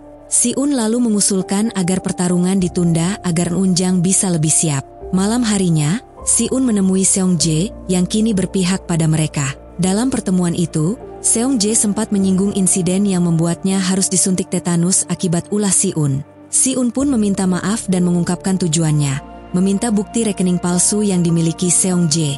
Seong-jae mempertanyakan apa untungnya baginya, namun Si-un meyakinkannya bahwa jika aliansi hancur, bukti itu tak akan berguna lagi dan semuanya akan berakhir lebih baik. Mendengar itu, Seong-jae setuju, sambil menganggap Si-un nekat dan gila sejak awal. Setelah itu, Si-un mendalami strategi menghadapi aliansi Baekjin dan meminta bantuan Hyoman untuk memperkuat pasukan. Ia juga menerima bukti rekening palsu dari Seong-jae untuk disebarkan. Bocornya bukti ini membuat anggota aliansi merasa dikhianati oleh Baekjin. Sementara itu, Hyun-tak terus berlatih keras, meski Humin khawatir cedera lututnya akan makin parah. Dalam pikirannya, Hyun-tak teringat masa kecilnya bersama Baekjin. Begitu pula Baekjin yang pergi ke panti asuhan dan gereja tempat ia dibesarkan, menemui pengasuhnya yang menyarankan agar ia berhenti mengirimkan donasi karena mengkhawatirkan kondisinya. Baekjin pun berpamitan. Hari pertarungan tiba di tengah hujan deras. Humin berdiri di bawah payung, memandang kota. Baekjin melewatinya menuju arena, menemukan pasukannya yang mulai berkurang akibat skandal rekening palsu. Ia sadar ini ulah Si-un. Saat Si-un hendak menuju arena, ia mendapat pesan dari Seong-jae yang mengajaknya mengambil bukti asli di kantor aliansi yang kosong. Tanpa curiga, Si-un segera bergegas ke sana. Di sisi lain, Hyun-tak dan Juntae yang dalam perjalanan ke arena dikejutkan oleh kedatangan siswa-siswa Eunjang yang datang membantu. Hyoman dan gengnya juga bergabung, meski Juntae masih memendam dendam. Namun, mereka menyadari kekuatan tambahan ini penting. Saat Si-un menemui Seong-jae, ia dijebak dan dicekik oleh anak buah Seong-jae. Ternyata Seong-jae hanya memanfaatkannya. Di arena, para siswa Eunjang disambut dengan ejekan. Humin menantang Baekjin, jika kalah, aliansinya harus bubar. Baekjin marah dan memerintahkan anak buahnya untuk menyerang tanpa ampun. Pertarungan pun pecah. Sementara itu, Si-un yang sempat pingsan berhasil melawan anak buah Seong-jae dan kabur. Juntae datang membantu. Hyun-tak berhasil mengalahkan bawahan Baekjin. Hyo-man juga bertarung mati-matian. Sementara itu, Humin dan Baekjin bertarung dengan sengit dan seimbang. Baekjin mengungkapkan bahwa Humin pernah mengajarinya, namun bukan untuk melakukan kejahatan. Pertarungan berakhir dengan Humin terkapar setelah menerima serangan bertubi-tubi dari Baekjin. Baekjin mengumumkan kemenangan dan memerintahkan siswa Eunjang untuk tunduk. Namun, Hyun-tak berusaha melawan, hingga akhirnya Si-un muncul di arena dengan alat di tangannya. Keberanian Si-un mengejutkan semua orang bahkan Baekjin. Pertarungan antara Si-un dan Baekjin berlangsung sengit. Si-un sempat terjatuh beberapa kali, namun terus bangkit. Ia menyerang kaki Baekjin yang sudah cedera. Pertarungan berakhir saat Humin menyerang Baekjin dari belakang, membuat Baekjin jatuh. Humin menyatakan kemenangan SMA Eunjang dan pembubaran aliansi. Setelah pertarungan, siswa Eunjang merayakan kemenangan mereka. Humin, Hyun-tak, Si-un, dan Juntae pulang bersama, tertidur di bus. Keesokan harinya, Si-un tiba lebih awal di sekolah dan menunggu Humin, Hyun-tak, dan Juntae untuk masuk kelas bersama. Ia merasa damai, menyadari kini mereka sudah menjadi siswa kelas 3. Kantor aliansi kini kosong, dan keberadaan Baekjin tidak diketahui. Si-un yang termenung di lapangan dihampiri Humin. Tak lama, mereka mendapat kabar bahwa Suho telah siuman dari koma. Si-un, Humin, Juntae, dan Hyun-tak segera ke rumah sakit. Si-un tak bisa menyembunyikan air matanya saat Suho sadar dan mengenali mereka sebagai teman-temannya. Di sisi lain, Seong-jae kembali ke kantor aliansi yang kosong. Ia mendapat tawaran dari bos lama Baekjin untuk menggantikan posisi Baekjin. Dengan senyum licik, Seong-jae menerima tawaran itu. Cerita berakhir dengan Humin, Si-un, Hyun-tak, dan Juntae melayat Baekjin yang ternyata telah meninggal dunia.